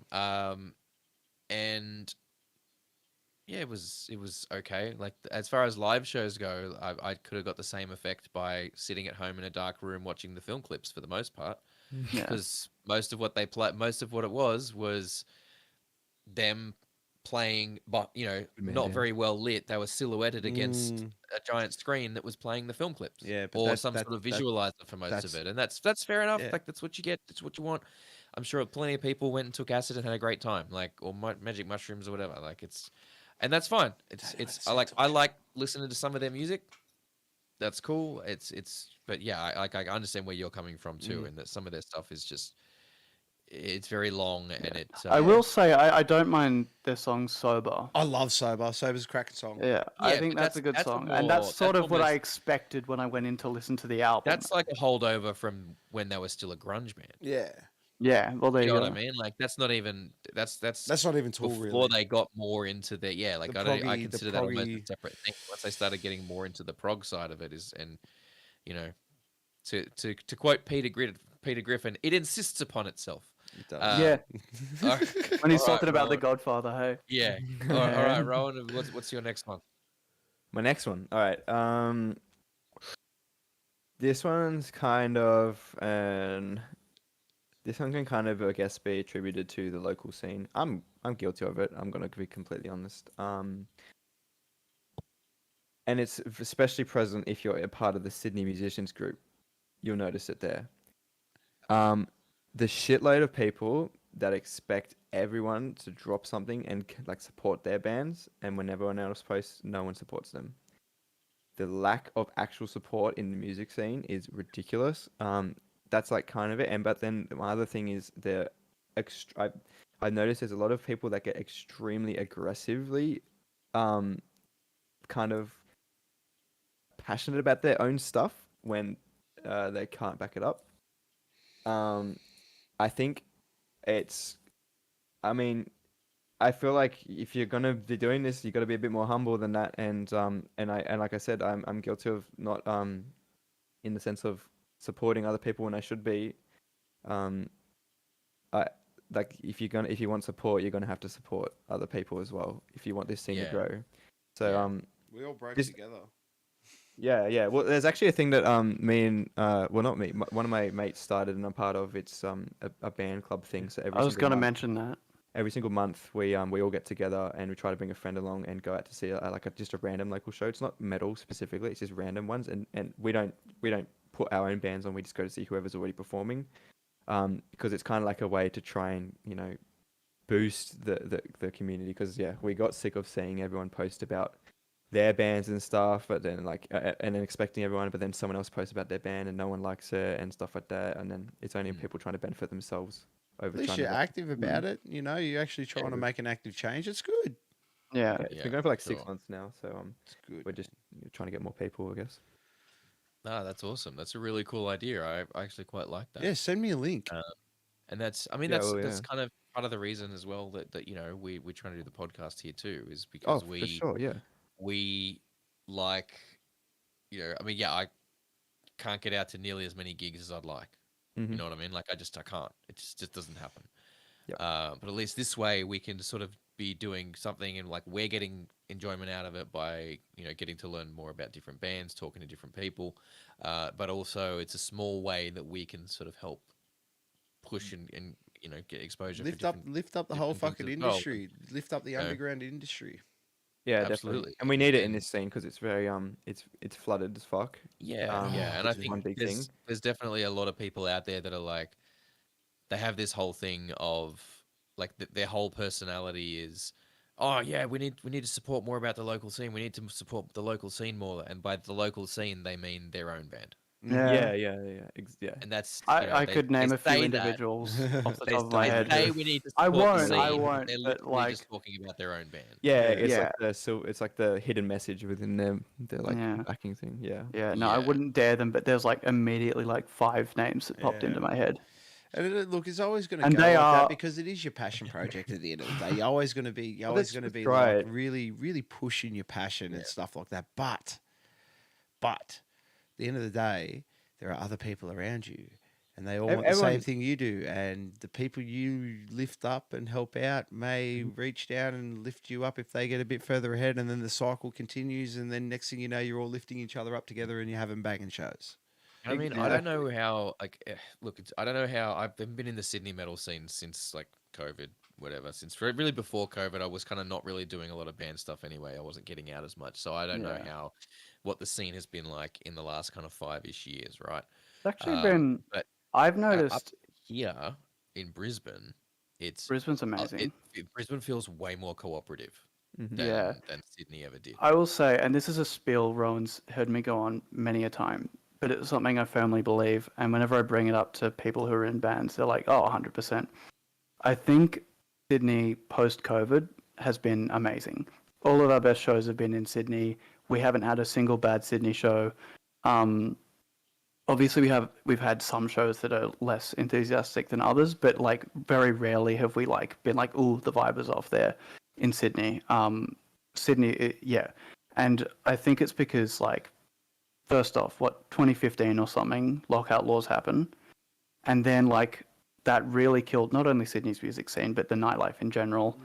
And then like as soon as those ended, COVID hits, we go into lockdown, music industry's completely killed. But I've noticed like, soon as restrictions were lifted, especially in like December 2021, where like it was back to normal. Restrictions and lockdown was lifted. I've seen the music scene more thriving and alive than it was my entire time living in Sydney. Yeah, And that's it. it's Like I may only be experiencing the Brisbane version yeah. of that. Oh, I like moved up. we've I we've moved up at the honestly start heard of nothing but good COVID, things so about Brisbane, and I can't wait to play in Brisbane. We're looking to get yeah. up there soon, and Definitely keep us posted. Because Yeah. I'll try and make a point of coming out to we to the definitely show will. when that happens. Yeah, we got Yeah. stuff out there. Yeah. Maybe Nuclear So Vision yeah, Ghost it's Complex. yeah, Ooh, yeah, okay. Ooh, Yeah, Nuclear Vision and Ghost Complex. That'd be a that'd be good pairing. interesting. fucking Good do it. concept. But yeah, no, the Sydney music scene I think now is better than it's been in a long, long time. It's good. And I think the heavy music scene is spearheading that, if I'm being honest, because I think I've, as I said, I played in psychedelic and indie bands before, and it was, to be frank, quite grim. It's now better post-COVID, but I think that, so my friend who is in an indie band, he is always kind of a bit salty about the Sydney music scene because it's not amazing at supporting rock bands and indie bands. It's certainly getting better, but it's not as good as it might be in Brisbane or Melbourne. Brisbane's killing it up there with the Brisbane's Yeah. popping Indian off. rock. Whoa. But All he over it. came out to our show with Diamond Construct, which was a 275 cap venue. We sold 400 pre-sales, an additional 150 or something at the door, and he was like, "This is unheard of in the rock scene. Like, Oh, you wow. would not have that many pre-sales, let alone a packed room, and people that enthusiastic about going to see bands like local bands." So I really think Sydney is stepping up its game in terms of the people attending, and like even our friends' bands, like two of which I shouted out earlier, but like I'm seeing so many friends release new music that are Sydney bands, like small Sydney bands that is some of the best music I've heard, full stop. Like when the Weightless guys sent us their new EP, I was like, this is one of the best EPs I've heard in my life, full stop.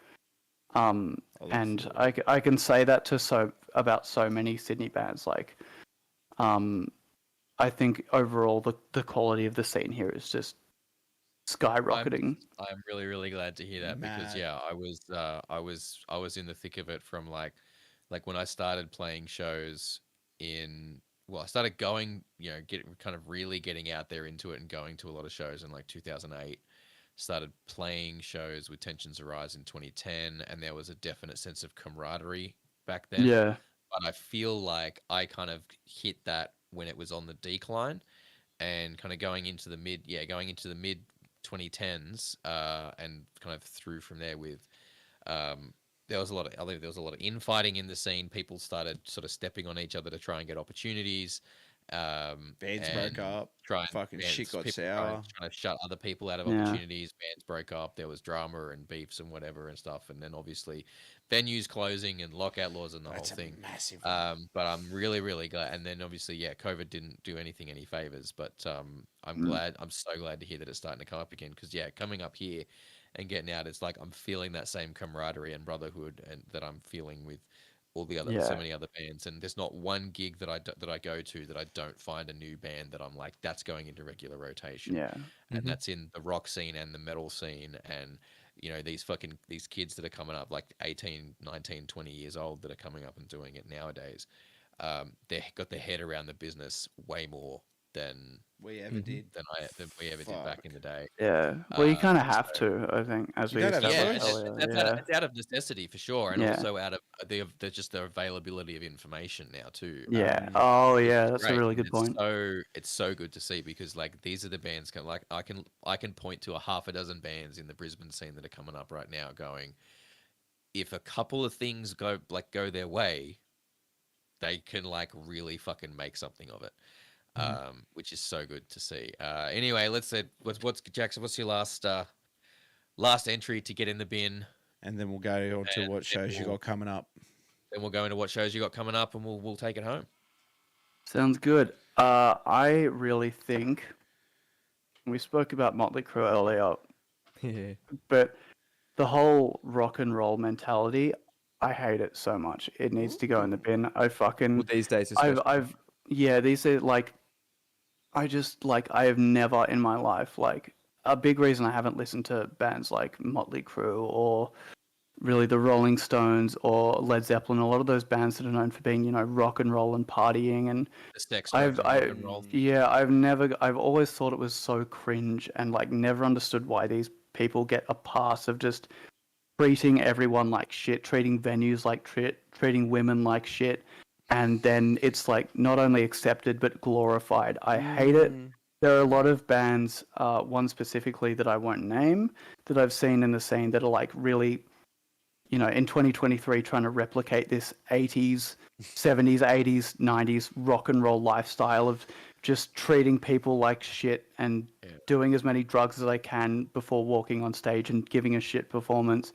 And I'm like, what the fuck's wrong with you? Like, it's not only disrespectful to, the people around you, like, because, I saw this thing of, I think it was Tommy Lee talking about, talking fondly about, oh, we used to trash these dressing rooms. I'm like, why are you bragging about treating venues like shit?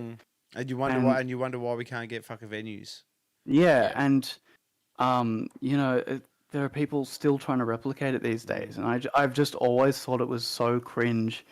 And like, if you want to party, that's fine, but there's a way to do that without treating everyone around you like shit and without objectifying women or assaulting women, or it's just I think cringe. What a lot of people really need to understand. A lot of these people were fucking addicts back then. Oh yeah. And I'm not making a pass. It's not an excuse, but man, you should not be glorifying these fucking people. But look at it this way. Like I look at what happened, especially in like the 70s and 80s and even into the 90s with like rock and roll. I look at it the same way I look at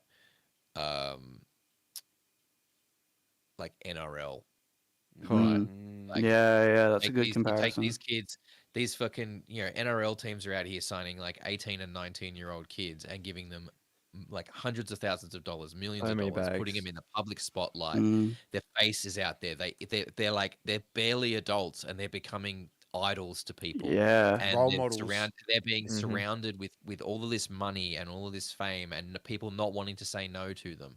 And it's the exact same thing happened to these fucking rock and roll bands, because rock and roll was the genre. Yeah. And it just fucking exploded, and all these bands are coming out, and these people who are, they're barely discovered who they are going out in the world, and they're being surrounded with all of this fame and all of this money and power and influence, and people are throwing, oh, what do you want? You want drugs? Here, fucking have drugs. You want this? Legit. People aren't holding them to account. People aren't saying no because they end up surrounded with all these yes men. Yep. And it's very, very easy, very, very easy to fall in these You traps. get a lot of enablers, Yeah. You get You so need many that enablers one. You around need that you. one friend that calls you a dickhead.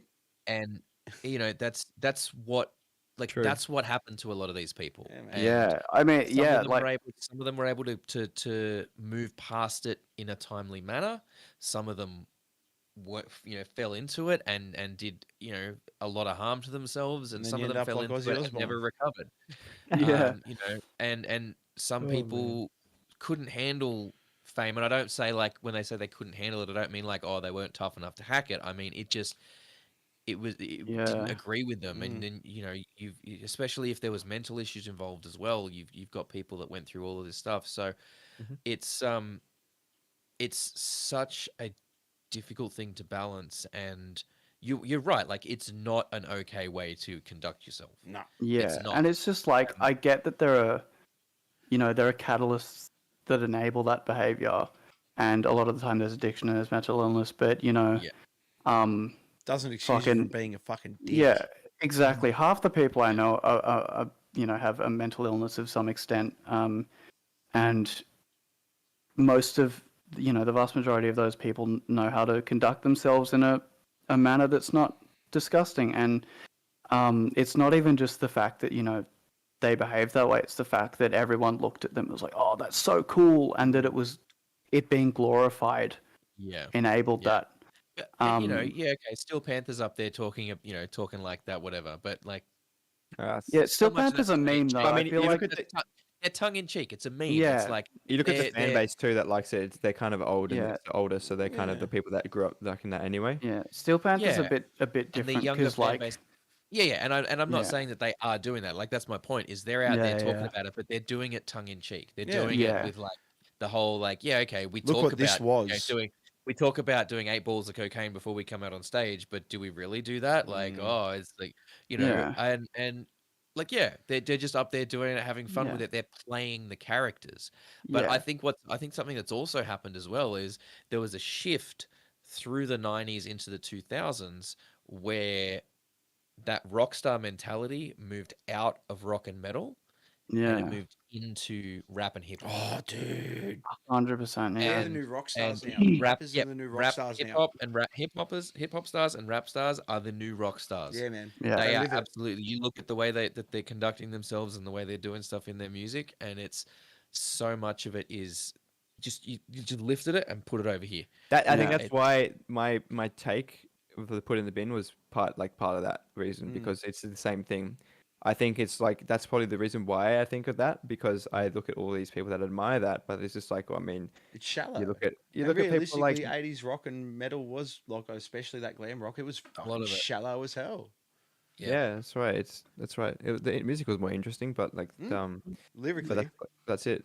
It's and I do want to say I have nothing against partying. Like if you want to take drugs and No, drink, dude. you can do that without being a Being an dick to idiot. people around you or assaulting people. Like it's Sure. it's I'm living fine, proof. you know. Yeah, well, there you go. Like there's nothing wrong with partying and having a good time. It's just you don't have to Yeah. glorify When it's drug taken- addiction and Yeah, like 'Cause, no, abusing it's the not people quick, around man. you. taken to excess every single time. Yeah. It's like there's really something else that needs to be dealt with. But look, I Oh. mean that's the thing. We, like we're all musicians. We all understand that need for that external validation, right? Like we wouldn't be Oh, yeah. we wouldn't be dancing clowns for people if we didn't need that external validation to Yeah. some degree. It's and I joke about it. I joke about the fact that so many like musicians. I'm like I'm a musician. I have a crippling need for external validation. Like Yeah. I Love exaggerate me. it for comedic effect, but like that's part of it. Is like the the ego to stand up on stage and go, hey, I created this. You'll probably you should like it. I created this. You should Yeah. like it. Listen to what I made. But also that standing up on the stage and going, here's what I made. Please tell me you like it. Yeah. Yeah, It- the plating. It's so like, oh, and that's one of the reasons that it's I think again is so easy for musicians to fall into this because Yeah. if you have a bit of that, and even the people that don't fall into it right away, like you get up there and Yeah. you might be getting up there, and the first time you play in front of 1,000 people, it's a huge rush, and then the first time you play in front of 5,000 people, it's been 10,000 people and 20,000. It kind of, but then it gets to a point of diminishing returns because you keep getting up there in front of 20,000 people every night for, or you might go out there and you do a 100-show tour and you're in front of 20,000 people every day. And I guarantee you by the last night of the tour, it's not going to give you the same rush that the first night of the tour did. And, you're out there, you're tired because you're not getting a lot of sleep. You're not getting the same dopamine rush and all the happy chemicals in your brain that you were getting from it before.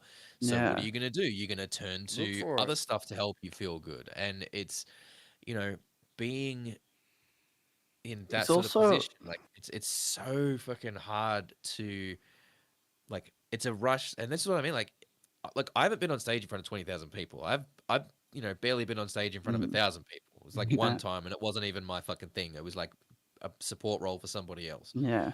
But like even playing in front of a small amount of people, like as you know, when they're on, when the crowd's hot and they're liking what you're doing,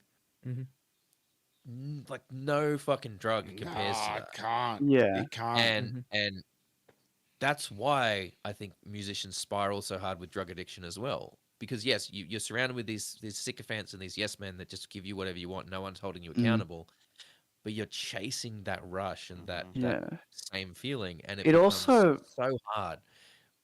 it just changes you experiences like that. Like it does become, you know, a bit of a mental thing. I'm talking about on like massive scale. You know, I was watching. I don't know if you guys are familiar with John Mulaney. But you know, he was talking about working with, fuck, what's his name? The guy from the Rolling Stones. Keith or fucking Mick? Mick. Mick Jagger, and he was just like, you know, when you are up on stage every single night in front of 80,000 people and you're being treated like a god, that's going to change you. Yes. And, you know, there are obviously ways to resist that. You know, you see a lot of massive musicians that are really down to earth and lovely, and lots of massive actors that are down to earth and lovely. But it does, you know, if you're being treated like a god every night, it's kind of easy to slip into that thing of, oh, I am better than everyone else because they're acting like I'm better than me. Yeah, well, they're better paying to than see them. me, so I must be. Yeah, you know, they're paying $200 to, you know, come see That's me a sing. And Yeah. but it's also a reason why when smaller bands start developing, you know, this ego and this, you know, rock and roll lifestyle, it's such yeah. It's such just a fucking it's idiot. kind of it's so fake and such bullshit because, you know, they're just doing that because they've seen these big rock stars do it and they're like, oh, that's the way I should act. You know, we've literally, again, not going to name bands. No, we'll talk about there, that after. there are definitely bands I've seen headline like a 200 cap venue in Sydney and then act like they're one of the biggest bands in the scene. And I'm like, what are you doing? Like, they're acting that way because they've seen artists act that way, not because they have been treated as if they should act that way. Like, it's so put on and fake. I see what you're saying. It's just a replica of their idols as opposed to who they truly are. Yeah. So Yeah. in essence, all they're trying to do is basically, oh, my idol gets this fucked up, so I'm going to do that, and I'm going to replicate it. I'm going to act like them, and Well, I'm it's gonna the be same next as rap. hot Yeah, shit. same as rappers thinking that they've got to act gangster. Yeah. Yeah. Like if they've not, like, sure, if you've come from that lifestyle, if you've come from that and that's who you are, you know, that's because you've come up in it and you've had to build and that's your experience. Cool, you can use Live that, it. man. But Own Yeah, it. that's why But, old you know, school rap's a when lot you've got- better and more down the real. yeah, but when you've got these rappers that are like, they grew up in like rich neighborhoods and didn't have, and they went to like, you know, private schools and didn't have any essence. And look, I'm not, when I say like life on the street or whatever, like I don't know that life. I'm fortunate enough to not have experienced it. And, you know, like I recognize that that's privilege, and I would never be out here trying to do rap like I've been out on the street, you know, living a life of like committing crime and shit all the time. You know, like that's not ever in a genuine way Nah. or anything. Like, you know, and What you're talking about, and I saw it recently. It's when you get those kids that force themselves into that gang lifestyle. They grow up with good parents. They have nice things, but they just want to. They're so that gangster rap lifestyle is so yeah. glorified that they actually detach themselves from their families and go, I'm going to go be in a gang, and actively just go, no, I want to do that. It's not I have to do, because what most people don't understand about gangsters is you get in to get out. Mm-hmm. Yeah. You don't, like, you can't play forever. You either end up dead or in jail. Like, Yeah. and some people think that, hey, I want that. Yeah. Yeah. Because And you talk to any that real lifestyle gangster, is a they don't means want to it. an end. They don't Yeah. want that. If you speak to any true gangster, they never wanted that life. If you could have turned around and said they could have had better, they would have taken better. They do that to get money so that they can get out of the life they It's have. fucking Yeah. exactly. 50 Cent said Yeah. it best, man. Like, you know, yeah, but that's where, you know, people like yeah, like these things like 50 Cent, Ice-T, all those guys, Snoop Dogg, they will eventually want to try to get out of that and keep away from that stuff. Yep. But yeah, let's take it home. So I know you guys have got a show coming up. Well, I know there's one in July, towards the end of July. That one's in Adelaide. Yep. Yeah, At nice. Adelaide, yeah. Have you guys played Adelaide before? First We time. haven't. No, this is we are Are first. you flying or driving? Flying. I'm driving Flying. down. I'm going to be driving down a couple of days beforehand because I've got family there. So I'm going to go hang out with them for a couple of days beforehand, and then I'll just drive down and take the gear down with us. So it's cheaper for flights for Jackson and Ollie, and then I'll just drive back like day after or something like that, 2 days after or whatever. Yeah, give yourself a couple of days for that drive because it's I'm just gonna fucking knock it in one day. To be quite honest, I'm not even care. Yeah, Rowan's It's one only of those 14 weird. hours. Bro, Rowan's one of it's those like weird people 18 that likes fucking hours, driving. man. Oh, it's only 14 for me, so it's all right. Ugh, That's pretty man, good. fucking- I'll leave it like 8 in Hey, the morning. Or I something. did Queensland in one. Just stop every 2 hours. We did a. That is my best piece of advice I can give you. Just stop every 2 hours, get out, have a stretch. It only takes 2 minutes. Just get out, have a stretch, hop back in and go. We went to Melbourne last year, and on the way back, I drove the whole trip on the way back in one go. We only stopped once for fuel. That's it, and then kept on Oh. driving. That was good fun. Oh, to be Nah, young we That did, again. was not good fun. we did, You guys was not- slept like the whole time. I was the one Yeah, driving. true. It's fine. Correction. Go back I to was Adelaide. trying to sleep the whole time. Drove But back it's from alright. Adelaide with tensions arise once because we went down. We did Melbourne, Warrnambool, and Adelaide, and then we drove back. Now, to be fair, we did Warrnambool. We woke up in the morning in Warrnambool, drove to Adelaide, played the show, and then left Adelaide to drive back. So it's not like we slept and then left in Yeah. the morning. It would have been pretty hard. But like it was like whatever it was like 1 p.m. Adelaide time when we left Adelaide, and then, got back to Sydney at like 8 p.m. the next night or whatever it fucking was. see And that? But by the end, we were switching drivers like every fucking hour because it was just we were all so fucking exhausted. Yeah. And that right there, my friends, is rock star shit. Yeah, that's That's the life. real That's rock the star life shit. of a fucking Yeah. real rock star. Yeah. But yeah, so, Yeah. so you got Adelaide there. You're playing with Yep. who are you playing with down there? We're playing with Catalyst. Catalyst, Yep. yeah. And headlining, so- some other bands that I will say now. Lumens and Endless Grey. Is that the other two? Those are the ones. Yep. Awesome. awesome. Was there a We've Sydney got- day for that? No, No, we've got a Sydney show coming up that we haven't announced yet that you can probably keep an eye out for. Nah. That will be our last Sydney show until the sort of last chunk of the year, and then we've got some exciting ones around the end of the year that we can't say anything about yet. Oh, we but love that. they're gonna be so fun. Yeah. Head on over to the social medias. Keep an eye out. Make Yeah, sure yeah. you're following Post Complex and all the things to keep on top of that. Anything else you guys want to need to sort of talk about? Anything else you want to make sure people are aware of? Come out to a show if you want to hear some new songs, and hopefully those new songs will be in your ears relatively soon. Yeah, that and just I think last thing, support scene. Do everything Yeah. you can to support each other because it's a Yeah. small scene and Yeah. intimate scene, and we love to kiss the homies every now and then. So Yeah. just show your support for your mates, especially. I know for me, like I've got a bunch of mates that I try to share my stuff to, but they're not into it and they don't really support. So like it's Mhm. if you got someone that's trying to do something cool, support them. Do everything you can to help them out. Yeah. That's it. So kiss the homies goodnight and support the scene. Yeah. Yep. And you can Absolutely. support us by liking and subscribing and- and hitting that like notification subscribe, bell. I'm you going hit- to run that hit the segue. bell. I'm going to pick up that ball and run with it. Yeah, Don't forget make to sure like you and hit that subscribe. notification Hit the bell bell. for sure. All right. Yeah. What about you, Kyle? Who have you got on coming up on Beer Buddy? Well, I'm actually organising to have the boys from Dem Things on to talk about their clothing line. Lovely. So that's in the works. Now that I know Weightless have a new EP out, It's not out. It's not out yet. I know, But it's finished. but I'm gonna have to try and sneak my way into that so I can get an early release of that. Jesus Christ, Yeah, it's It is incredible. I can't wait. All their stuff's They, incredible. they wouldn't mind me saying it. Also, shits on their old stuff. Wow, that's saying something because their old stuff's great. Yeah, it is. But other than that, no, keep an eye out. I'm going to get back into the beer reviews and keep an eye out for some Iron Spoke stuff coming out. It's my local brewery, and we're going to be doing some work with them, trying to help promote what they got going over there music-wise. Hell yeah. In terms of us, what we've got going on Yeah. next week is a good one. So those of you who have been with us for a while, you may remember our first real podcast that we did with a guest.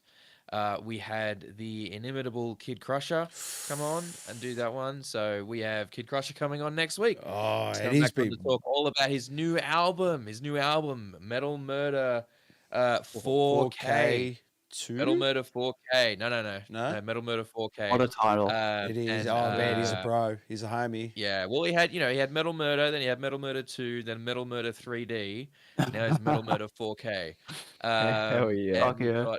because he's coming up to Brisbane soon. He's going to be coming up to Brisbane in September for Helvegan Fest 2023, which is pretty crazy. That's got like Dark Law, Odious, We the Hollow, a whole bunch of fucking cool bands on that. So keep an eye out for that one. That's going to be coming up next week. We are also trying to line up a bunch more cool guests for you guys. We are trying to get the gig guide stuff happening as well. So if Yeah. you're in a band and you want us to shout out your gigs on the stream, if you're a previous guest on the podcast and you want to let us know what gigs you got coming up, we will shout them out. So same goes for you guys. Whenever you got these gigs rolling Yeah, and once let they're us know. announced, shoot them across to us and we will try and Heck announce yeah. them in the podcast right before when they happen. Fuck yeah. In terms of what else, Yeah, what's going on we in the are. Skunk Bone and the Nuclear Vision camp? Oh, mate, Yep. we're still recording guitars. We started recording guitars for the Skunk Bone album, so that's coming along not too bad. Still a ways to go on it, but drums are pretty much done. We've still got to do the final pass on those, but they're not too bad. Nuclear Vision side of stuff, as I said, we've been working on trying to improve the stage setup a little bit. So hopefully the live show is going to be a bit tighter, and we've Hell yeah. got. Don't know if we've got if how much I can say about it just yet, but we've been Secret. recording a little bit. We got a new song potentially dropping. Well, no, if you've been at shows, you will have heard it, but new to the studio for this one. So that's hopefully going to be coming soon, along with all the other good stuff. So and maybe soon a kind of big announcement around some live shows. Can't say anything just yet. I don't even Can't know say this anything stuff. just yet. Oh, I think you might know, Kyle. Exclusive. Just You heard it Maybe here some new first. shows coming out with around the Nuclear Vision side of things. So keep tuned on all the socials anyway. Keep tuned on our socials to know who's coming up. And if you haven't Let us know what you thought about this being on YouTube rather than being over Yeah. on Twitch live stream. Thank you very much to everyone who was in the chat. You guys are legends. Hopefully, some of you choose to subscribe and maybe come back for future ones. We really, really appreciate that. We do.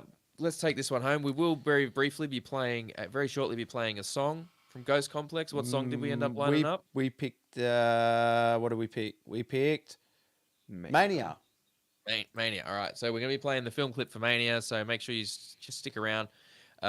You'll have a listen to that one at the end of the stream here. No sneak peeks. A new song, Dan. No, sneak we're not. peeks. Yeah, No, sorry. Oh, Sorry about maybe that. next Sorry.